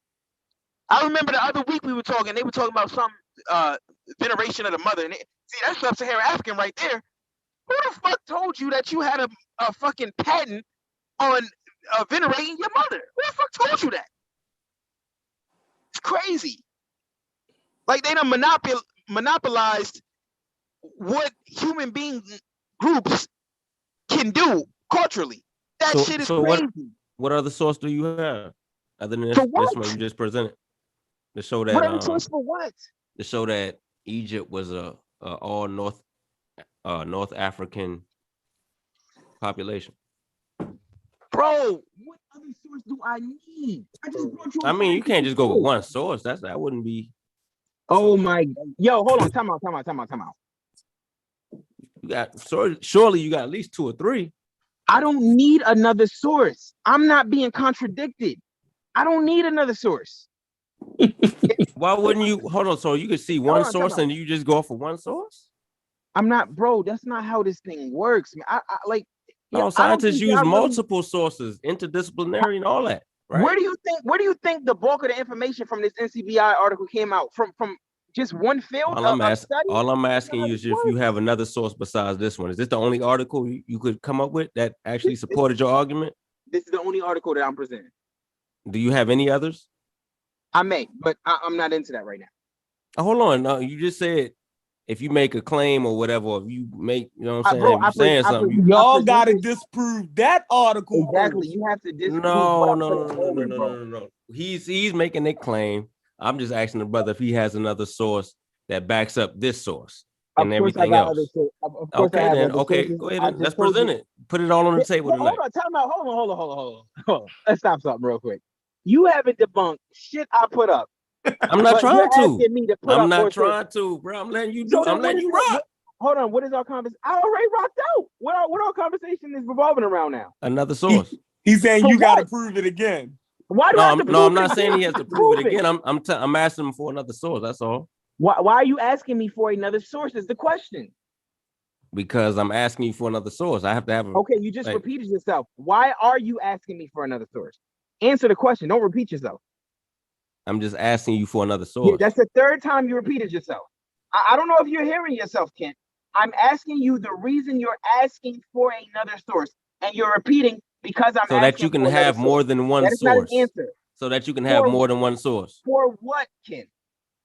I just answered your question so that you can have another source. And I asked you another one. For what? Just cause. You see what I'm saying? Yo? Like, well, hold on. I mean, do you not have another one? This is the only source you could come up with? Y'all been arguing this shit for 2 years? Hold on. Y'all been arguing this shit for 2 years. Y'all been arguing this shit for 2 years, and all you have is one source in 2 years, bro? Chef, all he has is one source in 2 years, bro? Chef, do you really believe I have one source? Well, bring it. Show your source, bro. Do you really believe I have one source? You have the floor. I believe you only have one source. You have the floor. Remember that time I was on the phone with you and it was me. You now he want to change the subject. Now he want to talk about when y'all was on the phone and all this bullshit. Remember it was all of that, and all that. And I showed y'all my. Check this out. We're gonna keep it on the folder. We ain't got time to talk about I showed you all those different sources. Yeah, really. I'm a one source guy. Okay. So he's going to talk about all of this shit they were talking on the phone with. No, I'm telling you, bro. I have more sources. All right, then you got the floor. Hold on, you have the floor. Look, nobody's interrupting you now, so you have the floor. I presented your sources. I presented my case. You have to debunk my case in order for me to present something else necessary. You ever been to court before? Like a motherfucker proved that you actually killed somebody, and then you say, "Yo, get me more sources." For what, nigga? You didn't defeat anything I put forward. I only. So in other words, you have no other sources. No, bro. I just told you I have other sources. Because you would have just put it up there. If you. What argument are you bringing that I need more sources for? What the argument we were having prior is that the individuals were from. They came from the Levant area, back migrated into North Africa 12,000 years ago. That's the current population. I mean, the audience is asking for other sources. They just being facetious. Chef, why you helping them out, Chef? Why you trying to help them out? No, I'm saying the goddamn chat is being facetious. I mean, because anybody can get on the panel. The link is on in the chat, and they could come punch holes in what he presented. Like, if there's nothing else presented contrary, who's trying to like? It's not even about punching holes in what he presented. I didn't argue with what he presented. Like, okay, cool. No, I'm saying, but if if you're not arguing with what I presented, why no, are you so asking like me that's not what we do. Like, we don't look at multiple sources here. Yeah, you look at multiple sources when you got multiple problems. We don't have multiple problems. Obviously, we do. If y'all been arguing with the shit for 2 years, bro, no, we're arguing the same problem. It's not multiple problems here. It's one problem, bruh. The problem is hold on. Dr. Ben and them lied to us. Yes, hold on. Do you? That is Man, now y'all want to bring it to Dr. Ben. Hold on, Ken. Dr. Ben and them lied to us. So we're having cognitive dissonance. That's the issue. Man, yes, listen. This ain't got nothing to do with Dr. Ben, right? Because it has everything to do there are people talking about this that don't even know who the fuck Dr. Ben is. There are other about this. Hey, Chef. Yo. This. Hey, this is Mike. Am I on? Oh, what's up, bro? Magic Mike. Not much. Yeah. So, yeah, a lot of things I could say here, but I'll bring it back to you guys' last comment on Dr. Ben here in just a second. So, remember, he's not a doctor. Hold on. I just want to get this clear. He's not a doctor. He doesn't have any. Ben, whatever. Yeah, Ben. Just call him Ben. So I'm a musician. Uncle Ben. I'm a classical. Check this out. Oh, nigga, Spider-Man, Uncle. Go ahead. I'm a classical musician, so I play the piano and I'm a vocalist. I went to school for it, have a degree in music education. Okay, so but when I started playing with live bands after I graduated, I noticed that a lot of musicians, and I knew this in high school too, they learn music. You know, they learn how to play the piano or the saxophone. They play by ear. They didn't go to school, so they didn't understand music theory, the fundamentals. So when I would play with these guys and we would perform, if we were in the key of A and we did a modulation to the key of A flat or B flat, they can't follow. No, you know, so we had to kind of work that out, and it took a lot of time. See, one of the reasons that you guys are having this conversation is because, and it's been such a disagreement over the years, is because you guys are singing and playing in completely different keys. Mm-hmm. See, the science guys are in key A. The guys that are more play by ear. They're playing by ear. I don't want to diminish that because Stevie Wonder played by ear before he. You know, I don't want to diminish it, but once you come to the table and you have to discuss the theory.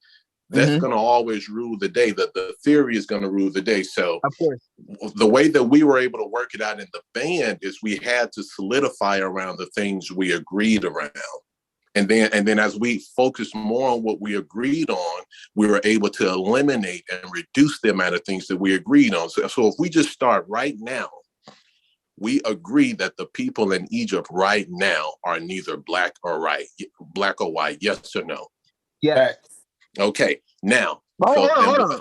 I don't know what Unkin's position on that is. Hold on, let him keep building. Yeah. So we know that in 2022 they're neither black or white. Okay, so we know that when we came here to America 500-600 years ago, however long that speaks on that too, but that's irrelevant. We knew that they were neither black or white 500 years ago, right? Yes. We knew 1,000 years ago they were neither black or white. Yes. So I could keep going in I could keep going in 500-year increments here. But the problem is you have to define the point to where they were something else besides neither black or white.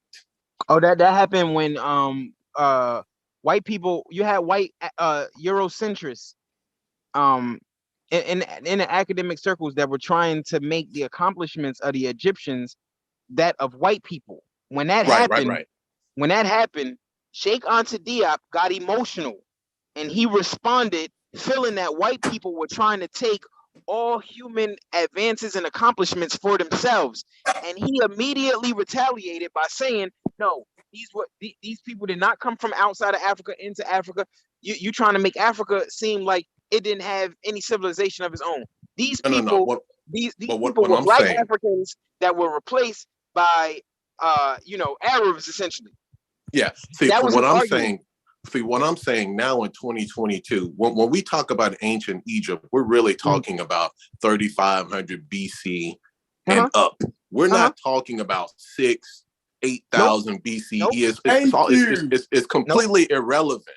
If you're going to go back that far, then it was probably black. We don't know what it was, but it's irrelevant. Even then it wasn't. That's why I brought. But listen to me, X. But even if it was black, the further you go back, and get money. Yeah, see, and that's not what we're talking about. We're talking about ancient Egypt. Right. If 10,000 years ago, if it was completely black, it would still be irrelevant to the ancient Egypt discussion, because the ancient Egypt discussion we're talking about is 3,500 BCE and up. So you have to go back in time, and I keep going back to that 500-year increment and find out at what point was there a significant amount of other than people that were neither black or white. So you got to find at some point in that 3,500 BCE up to now where it was either predominantly white or black or 30% black, 20% white, whatever the case may be. Now, if you're going to go back to 4,000, 5,000, 6,000, I don't even want to talk about it. It's irrelevant. You see what I'm saying? So when you put the argument like that, that's how I used to have to work with my guys. Hey guys, you guys can play this piano better than me, but trust me, we are in the key of A here. You in B flat. Okay, yeah. Okay, got it. Now we're good. We can go out there, man. We jamming. You know what I'm saying? Mike, this is the problem. We keep asking them for evidence to support what they're saying. That there was this introduction of black people, or that these people always were black. Anytime we ask for the evidence. Well, there is no evidence. I'm prior military too, so I've spent time in Iraq. I've spent time in that whole area. You ever seen black people? Area? Yeah, it's like less than 1/10%. Bro, it's minuscule. Afrocentrists tell you have to let the Afrocentrists tell it. Those people are black.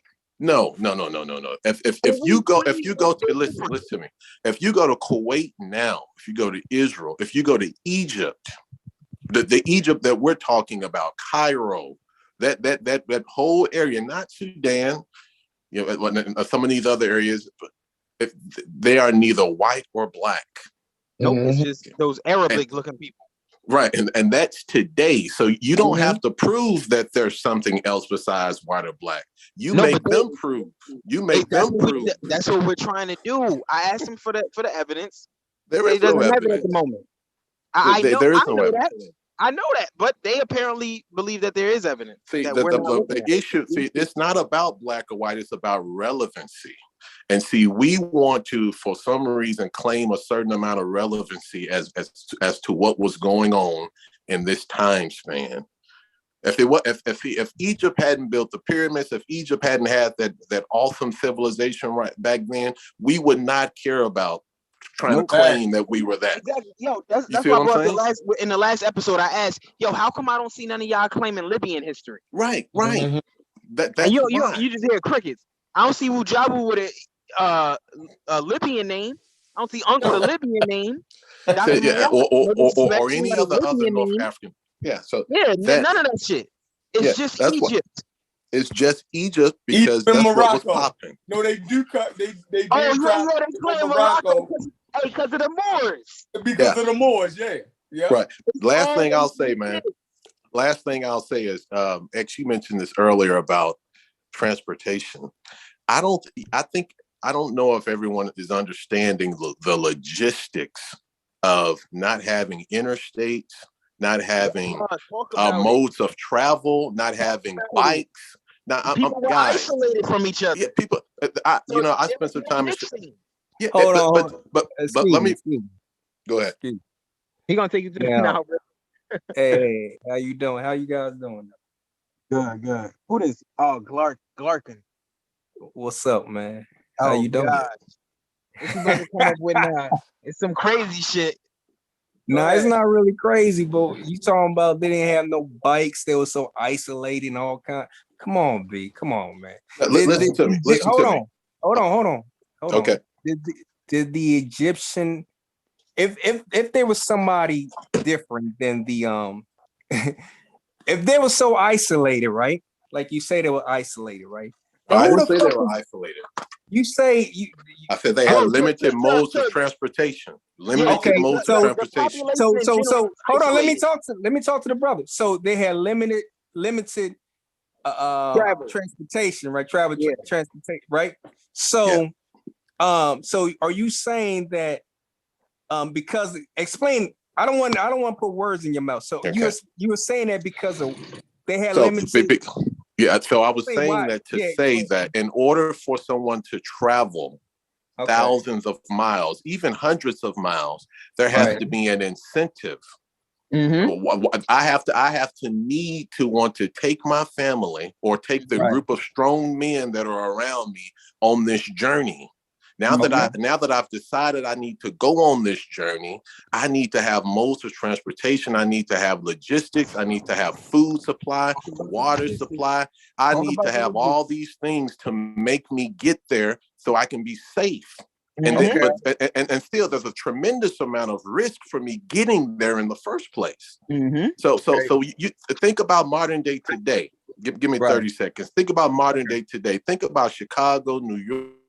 There are people that have relatively stayed in the same neighborhoods, even though they stay in major cities. They hardly ever go downtown. They hardly ever go to the neighboring cities because there's no incentive. Bro, I'm from Patterson. Don't nobody leave here. You see what I'm saying? So you got to put that mindset all the way back in Sudan. Exactly. Why would they be going all the way up? You know what I'm saying? Well, now who you said who would be going all the way up? Whoever that was not in the general area that we're talking about Nubians, now.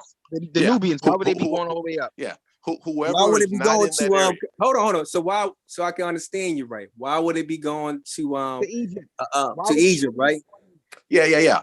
I'm saying whoever that was not in the area. Of what area? Was there in whatever the area that we're describing as ancient Egypt, where it was all cracking and popping? Okay, and why were these people? See, the people that back migrated back into that North African area, they had a reason to, right? So why were the people coming from? What was the reason for them to? I'll let ex architects. No. Or chefs. What's the reason for any human migration? No. Time out. I ain't talking to you. I'm talking to this guy. So what was the reason for opportunity? Listen, it's like when humans left out of Africa. Some humans made it, other humans didn't. They left out to get more, and then they came. Then the motherfuckers that was outside, they didn't have what they needed. Oh, let's go this way. It's some shit we seen over there. It's food, bro. Yeah. It was food. So it was food in Africa. That's why they came. It's food, bro. It's basically a way of life, land that you could cultivate, that you could use yourself. Opportunity. Yeah. That's why motherfuckers leave places. So nobody noticed the Sub-Saharan Africans never left Africa. Why do you think they never left? You don't leave a place when you got every fucking thing. Oh, hold on, dog. God damn. You going hard body on this, huh? I feel your passion, my nigga. But I feel you. But so what's your name again? The dude who say you say you've been in the military? Mike. Hey, yeah. Mike. Okay. So Mike, so you say people from the what we call modern day Sudan had no type of real reason to go into Egypt, right? Pretty much at that time. Yeah. So what I'm saying is, like you just mentioned, the people that are in modern day Sudan. I only mention that is because that's kind of the disputed people that some will say were the ancient Egyptians or they came from that area. Right. So in the time frame that I'm talking about, the 3,500, let's just say 3,500 BCE to 2,500 BCE, 1,000 years. We know. I think everyone would agree that the predominant people in that area was neither black or white. Yes or no? I agree. Okay. Well, according to this symposium at in Cairo, that's what the white boys were saying. Hold on. But use your logic. use your No. logic here. Hey, hold on. Mike, let him finish He communicating. just went back to 1974. 75 Cairo Symposium. Let him finish building that point because I'm gonna dismantle this. Uncle always brings this up, but I don't think you heard me actually take this shit apart. Go ahead, Glarkin, get it off. Get it off. No, so the white, so according. Hello? Yep, go ahead. Can you hear me? Yep.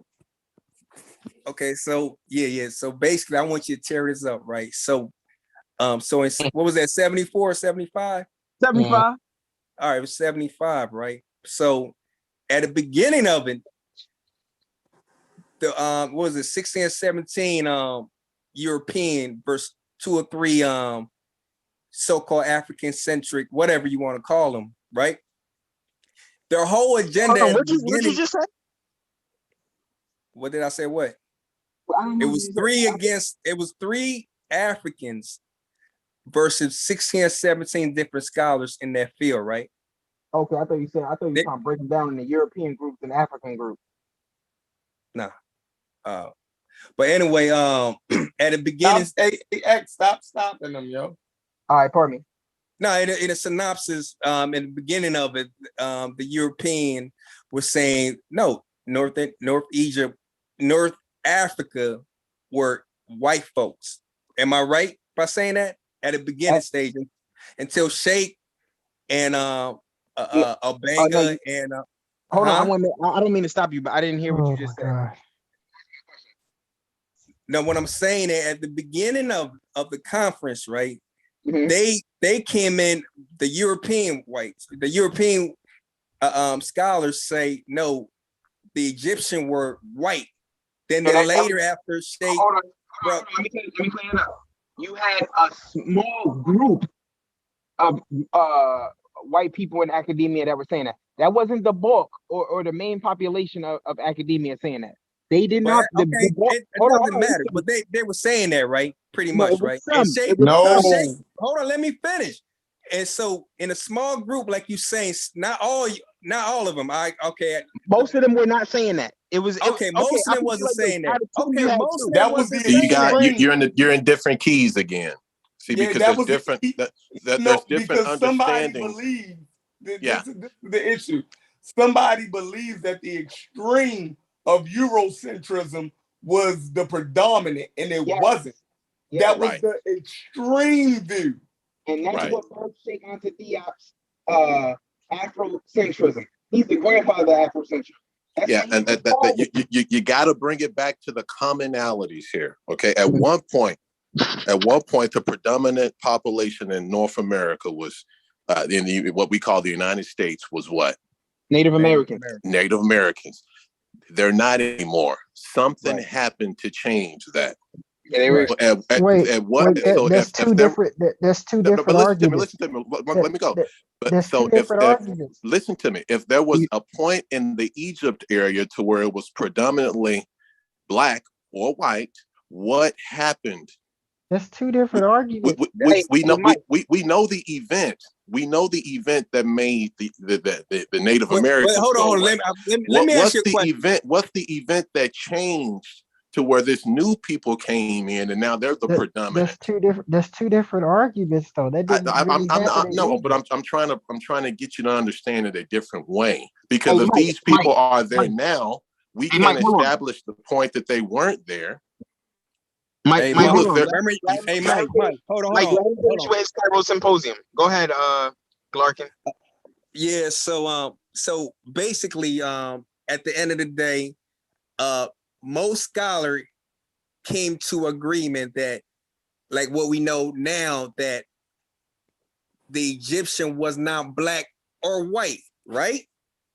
In 75. At the end of it, most of them agree that the Egyptian was not white or black. Am I right? They were talking about the civilization. They weren't talking about the people. They were talking about the civilization, and they were saying that it wasn't a civilization that came from outside of Africa. I don't even know. I didn't even read this shit. I read this.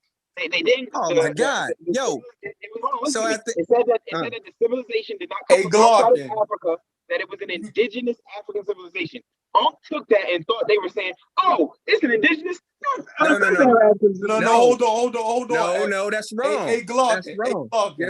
Yes, sir. Gotta stop stopping asking is people in agreement and just make your point, because I know you got a point that you're trying to make. Right. You can't even get to Oh, it. no. Hold on. These Time niggas out. are going to keep pouncing on you Jeff, every time you stop. Hold on. Just get your point out. I'm trying to, but listen, what I'm saying is, other than the Eurocentric and the African-centric, like Sheikh, who think that the Egyptian was black, right? He was in the minority. Same with the Eurocentric. Certain Eurocentric was in the minority. But the majority of those scholars say the civilization were not white and they were not black. They were just a race by themselves, right? Pretty much at that time, right? Just go. Listen, they gonna jump on you, yo. Like, yeah. Am I right or wrong for saying it? No, you leaving room for somebody to jump in. So you say I'm leaving room? You leaving room for somebody to jump on you. Nigga, I got jumped on. Make all your questions rhetorical. Finish your point. No, we want you to finish make all your questions rhetorical. Just finish your point. All right. So what I'm saying is, have that majority scholars, has it changed from what we know today? When you read that article in 2017, that article was presented, and you read it right just now, or a few 20, 30 minutes ago. It has not changed since 75 from those scholars, right? It haven't changed, right? It's still the same, right? No, a lot. Are you done? Go ahead. Yeah. Okay. A lot has changed from 75, bro. First, we didn't even know DNA the way we know DNA now. Exactly. No DNA was there. No DNA. I'm going to set your ass up. Go ahead. I'm glad you are. DNA is what defines any fucking life form. It's what defines you. It's your fundamental base. It tells you what the fuck you're dealing with. We didn't have the ability to sequence people's DNA and understand what they were. So based off of certain attributes of Egypt, there were speculations made. The consensus at the 75 Symposium was that the civilization of Egypt, which was in dispute, the civilization houses the people. The civilization was in dispute. Its origin, where did it come from? That civilization, and they came to the conclusion that it was an indigenous North African civilization. Right. It was an indigenous North African civilization. It didn't come from anywhere but right there. So white people didn't bring it in, is what they came to conclude. But that didn't mean that they were telling you that what Sheikh Anta Diop was saying was that it was black Africans that. I never told you that. I never told you that. I said he was in the minority. I'm not done talking. They were not telling you that it was black Africans that brought this up from the fucking Sudan. Right. I agree with you. I agree with you. Okay, no doubt. If you're in agreement with me right now, what is the problem that we're having when I'm telling you now that we have the genomic data, we know for a fact who these people were. There's no more questioning who the fuck the ancient Egyptians were. We know who the entire North African population was historically. It was never Sub-Saharan Africans, and it was never Europeans. It was all that are North Africans. But before you go there, X, you got to do, because you got to keep it on 3500 BCE up to now. Okay. If you go beyond that, no problem. If you go back beyond that, to what we're calling irrelevant. Okay, now there is some relevance there to some. I got you, Mike. Hold on, Mike. By the time the Egyptian civilization came to existence, the only people living in that area were North Africans. Yeah, let me jump on that. Now listen, hold on, don't dive in. Hold on, y'all. North and South. Y'all allow X to lie just now. Yeah, he's lied. so let me say this. Hold on. Everybody relax. Hold on. Everybody relax. Everybody relax. I'm not saying. Hold on. I'm not saying he's lying on purpose, but I want to correct something. Remember, I'm the only nigga in the community that actually read the Cairo Symposium in 1974. Niggas on here ain't read the shit yet.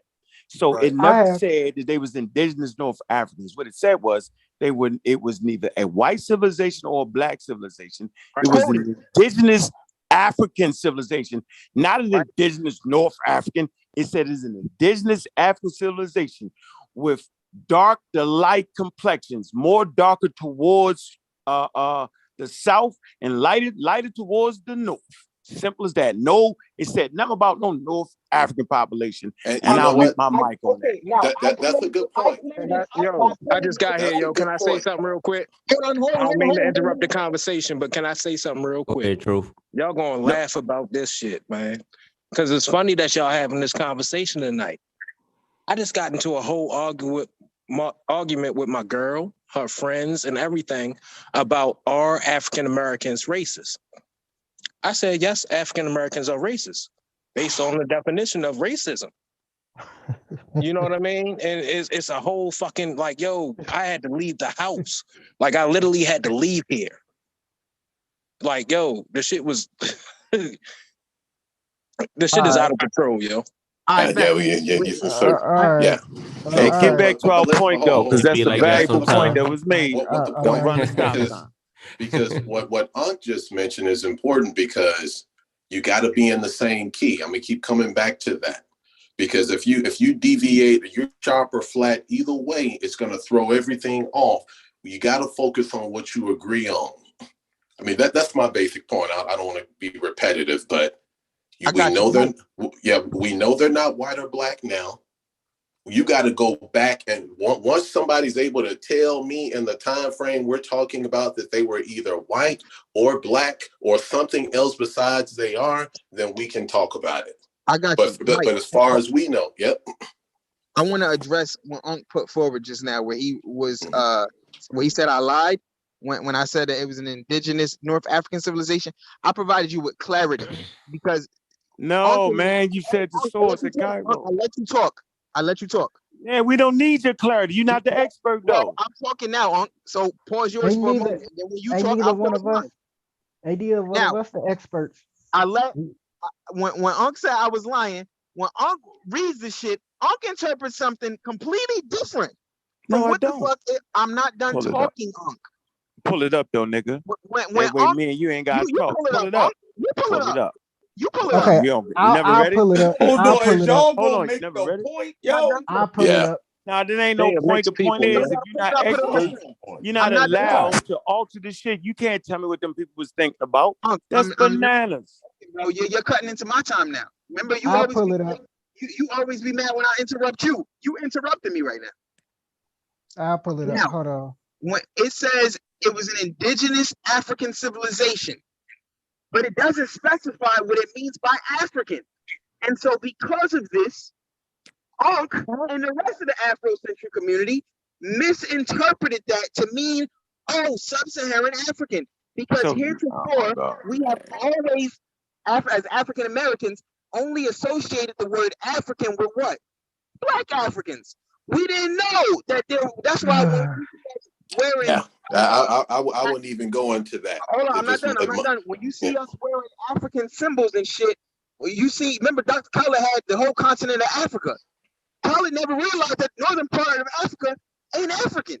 Can I add something though? I just got no, let him talk. Because let him talk. I want to respond my last. I'm about to make I ain't about to make a point of nothing. I just want to ask a question. No, don't ask a question right now, yo. Come on. When I interject with yours. No, don't interject. Go ahead, X. Yo, hey, X, you gotta stop. Yo, I'm with you, X, but you gotta stop saying North African ain't African. I just know where everybody stand at, yo. It is not where does everybody stand on the conversation? Yeah, you gotta stop saying that. I get what you mean, but you can't say that in this conversation. They're gonna put up a roadblock. Yo, you gotta be able to change your verbiage, yo, to get your point across. You got to be. You got to be able to do that, yo. Don't let them off the hook with that shit, yo. I'm not letting nobody off the hook. You are, yo. They gonna argue that point. Watch. All right, go ahead. Hey, I'm trying to explain this and Vivian pointed out that well, I don't believe your Africans- explanation. You're not an Why expert. are North Africans not Africans, Double X? Because he's they left out bananas. of Africa. The only people that are Africans are the ones Nah, that you stay can't called prove Sub-Saharan that. Africans. You can't I'm not prove finished my point yet. I really can't want to get back to the we point got that I to was define making. our Hey, arguments. say that though. one more time. I ain't really hear you. See, clearly. I knew they was gonna do this shit. Bro, I Soon knew as they was you gonna said do they not going, they gonna Chef, jump I just over want and to, you man, we gotta let the appreciate brother what get they his point Nah, out, Chef. Chef, Stop I interrupting literally him, man. just don't know what everybody's argument is. I The literally just want to argument know is on whether or whose not argument is what, ancient. The argument is whether or not ancient and Egyptians who sides with what. Like, I want essentially everybody to black, like. which is what Uncle and them are trying to say. They just trying to say it in a different way. It's just like with No, I religion. don't like the way say you God got to can stop come there, to yo. Hold You're on. not This giving what you me got to this. do. Check this So out, bro. I'm No. not giving you- Hold on, bro. I'm Oh, not gonna let you do I'm nothing. interrupting you. This I what don't you want got to you to stop doing, bro. Look, you got to stop saying Unk and the Afrocentric community. Just say what I'm saying. So when I say they You an fucking African, Afrocentric I community. don't mean what, because I've been teaching evolution for the last fucking 15 years. So I would clearly understand what Yeah, but non-African you've been is teaching. and You've been African is. teaching. So You've been you teaching can't those tell me things that to when I say support African, I mean make Sub-Saharan Africa African. great again. I'm saying that's a bunch of Endeavor. bullshit, bro. So knock that off You've been and say teaching what I'm science saying. to I'm support saying that they all of your African. scientific You're presentations. saying are that. Yo, I huge. can't hear y'all. Yeah, because one at a time, yo. we It's not no interrupted one at a time. You're gonna stop lying on me. because you You cut not into put me with the rest of them niggas. I'm not gonna Don't let do you it, bro. No, don't do it, bro. you Don't cut into do my it. time. Just say when you don't know it. my I'm here right now. I can tell you what I mean when I read. the same way What I I respond mean to you. is, I mean what the fuck it's saying, yo. I don't mean nothing else to it, nigga. That's what I'm trying to tell you, bro. No problem, Unc. What I'm trying to explain is But very stop simple. saying it then. Stop saying it. What I'm trying to- they mean. I can tell you an what I Afro- mean. It's So just a it's fact. not right though. Wait, it's not right, X. Unc, but you're an Afrocentric. You can say It's what not an they insult. mean, but I don't need you to place your idea on me. That's I'm all not I'm placing saying, my bro. idea on you. You Anybody are. that You analyze say will you call say you what an Unk and the Afrocentric community mean when they So- read that statement. So this No, when I y'all read that gonna argue statement, about for I'm 30 minutes. educated on evolution. I know I what it mean, means. okay, I don't know how educated on evolution you are. I don't want to get into we that. can solve this in 2 What? seconds. We can solve this in 2 seconds. Seconds. Ankh says he's not an Afrocentrist. Double X, you claiming him to be, so we can stop there. So boom. But that's not how that goes. If a gay person kisses a guy and says, "I'm not gay," do we just say, What? "Oh, he's not gay"? The fuck? This nigga just What is all wrong? ass corn, yo. What type Yo, of we Wow. just What is solved the wrong with problem in you? 2 seconds, Wow. man. Just stop calling them Afrocentrists. Go Wow, ahead. you gotta Finish your stop point. that, yo. Yo, y'all logic. I don't call you a What's wrong European with nut. you? Booty scratch the what? door. So we not gonna have a conversation. Nah, we ain't gonna have no conversation till we stop interjecting what I mean. Why don't you ask me what I mean, yo? Well, why don't you ask me what I mean then, bro? How you know what's in my mind? How Yo, you that great y'all to know know? what's in my Do y'all mind? know how this shit sound, yo? It sound like that nigga sound, because he gotta stop saying it. Oh, I sound intelligent. So it must sound intelligent. No, you No, don't. You y'all- don't even know what DNA is, bro. Oh, You Y'all don't know even what understand DNA, nigga. You talk So I don't now, understand and DNA. I got that you wasn't big. even his My point. education is way past yours. Anybody can listen It's to us been talk. your education How has much been past education mine. you got? You ain't Okay, even hold on. graduated We from gotta college, stop the. nigga. I don't think you Hold on. graduated from high school. Hold Well, on. We I got to sure hold did. on. I Hold never on. went Hold to on. high school, Hold on. nigga. Hold on. Hold on. I We gotta wouldn't keep be it. surprised. I never went to middle school, nigga. I was raised by a pack of wolves. And what? Maybe you were. Maybe you were. Maybe that's why when you read, you always misread. Who knows? Yeah. When have I ever misread? You the only nigga Oh on my here. God! Oh, you Watch told this. me that the I'm Yo, gonna Egyptians. we do this All on right. radio, All right. yo. Hold on. Hold on. Yo, Okay, we let's do get back. this Let's get back to the on point. radio. Let's get back to the point. Let's I'm get gonna back to make the the point. point. You Watch said this. that the Fallacies of Egyptians logic. matriculated down the Nile. I'm gonna show You want me you, to yo. bring that up? Hey chef, what was they at? Fallacies of logic. What was they at, hold on. chef? Hey, Chef, you remember when Unc said the Egyptians matriculated down the Nile?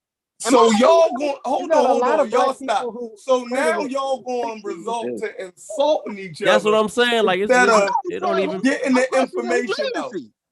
All right, come on. We back to the information now. Go ahead. No problem. Now, with How the do we Cairo take this Symposium, shit? Hold on, we gotta stop taking this shit personal. bro, Right. I don't take it personal. Right. Unc and them do, and You then yell it. I You yell it. Yo, ex, Chef on your side, and you won't even listen to a dude that's on your side, bro.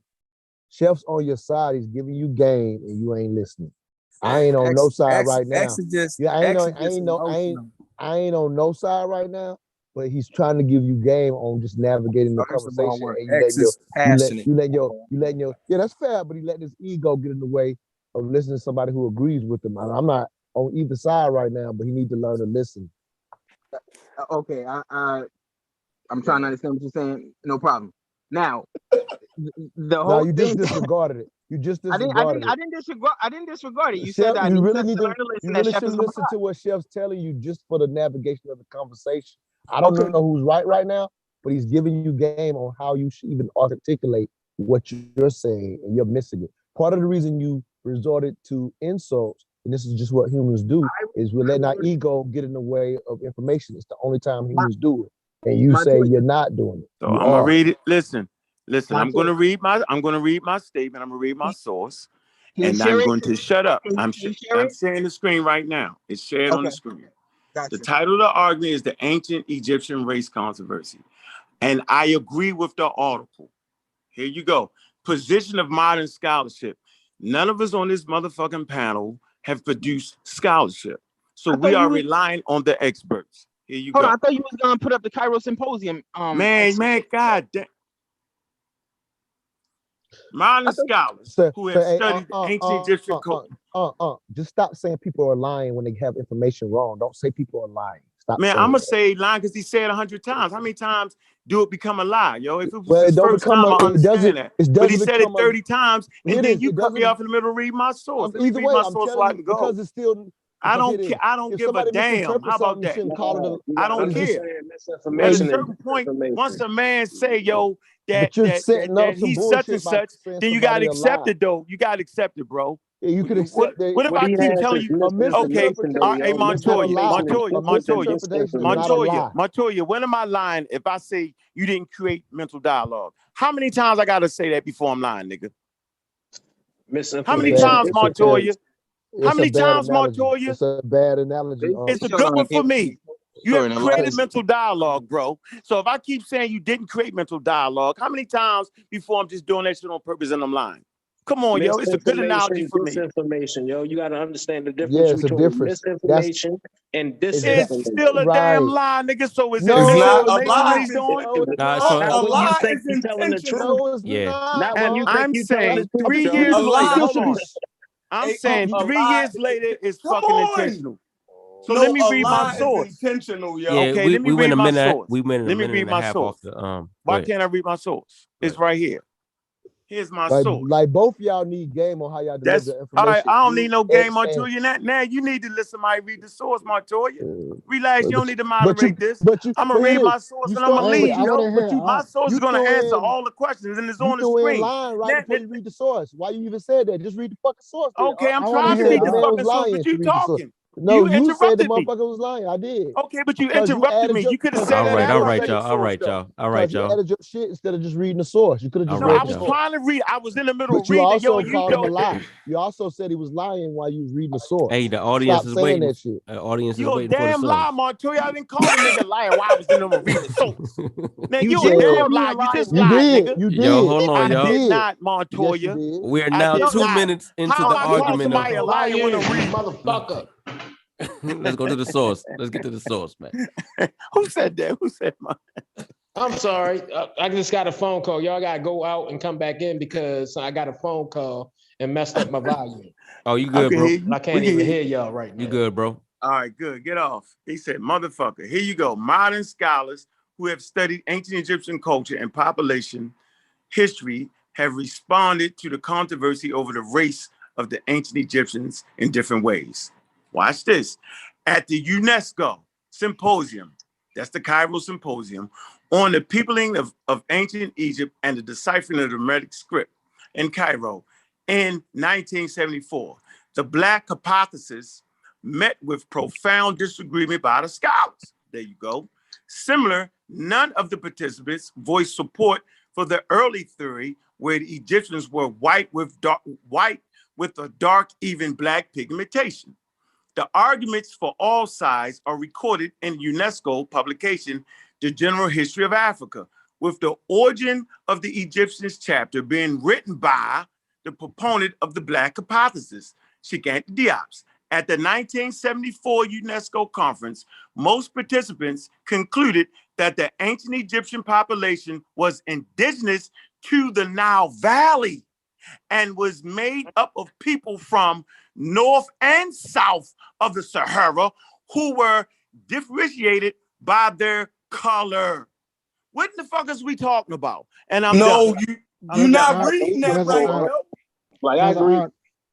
Now I'm not reading it right. Somebody saying different than that. Let him finish. Let him finish your source. Let him finish the source, yo. Literacy level. He said he was done after so I'm he not. read So that. wait. So I'm not. Whoa. Hold on. Do y'all understand? All I did was read it, and they say I'm not reading it right. Yeah, I don't get that. Why do they do this? Why am I involved in this? It makes no sense to me. Yeah, he It just makes read it. What y'all absolutely no talking sense about? to me, Montoya. Yeah, I'm clueless on how you read it. Yeah, wrong. why do I do this? Why do I do this to myself, Montoya? How do you read it right? Yeah, I like quit. what else? How else you What the fuck I supposed to do? Yeah. Like I simply in another agree with that language? statement right there. Why am I I never. Hey, look, I never say double. I never say double X reading his source wrong. You know what I'm saying? Like I just listen to him. Like you just sometimes you just They were talking about the arguments. Brother what? Can you click, brother? Oh, can you fuck. click the So would it be brother, fair? No, that was a no. conclusion. Brother, Yo, that was a conclusion. Yo, hold on. Don't brother me right now. I read what they concluded at the symposium. That's all I read. So to be fair, brother, I would like can to you hear click the numbers for me? Explanation I got the what he said just to understand it. brother. I got the what understanding? Oh, what is yo, everybody talk. Guys. Listen. Can you click the numbers for me? Well, who's talking right now? Which number you want me to click? Hold on. Which number? 24 what? Click 24? Click 11. Click 11 for me so I can pull it up because I got the PDF of it. And then okay. So that I thought it was on the General Symposium.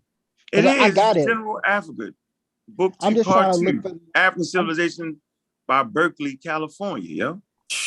I'm trying to look for the page on the Cairo Symposium and stuff so we can actually get it with clarity. I'm just looking for the section. Hey, while you're doing that, I'm going to say something really quick and I'm going to jump off. I appreciate the conversation. Yeah. You guys can continue to look at all these sources to Kingdom Come. You're not all looking at them at the same level of competency. That's not a knock. It's just what it is.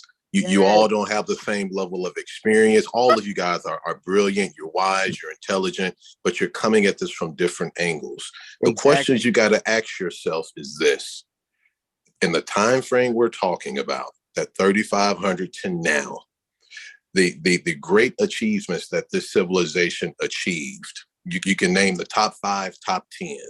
Were the people that administered these achievements, whether it was building, medicine, language, whatever it is, were those people either Black, as we understand it today, white, as we understand it today, or neither Black or white?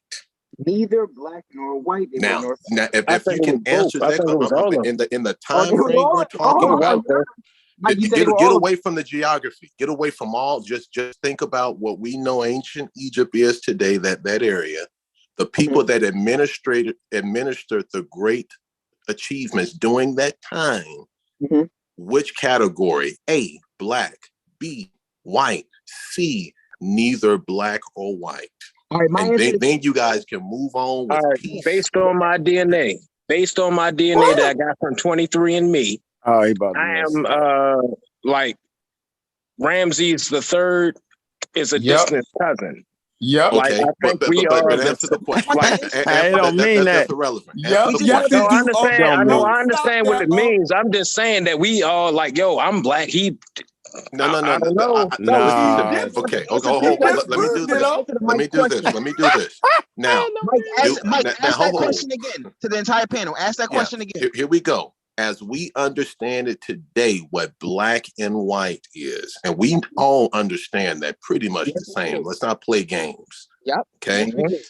If the people from that time frame we're talking about that administered the great achievements during that time frame, 3,500 BCE up to during that time, okay, up until the Romans took over, okay, were they either white, A, B, Black,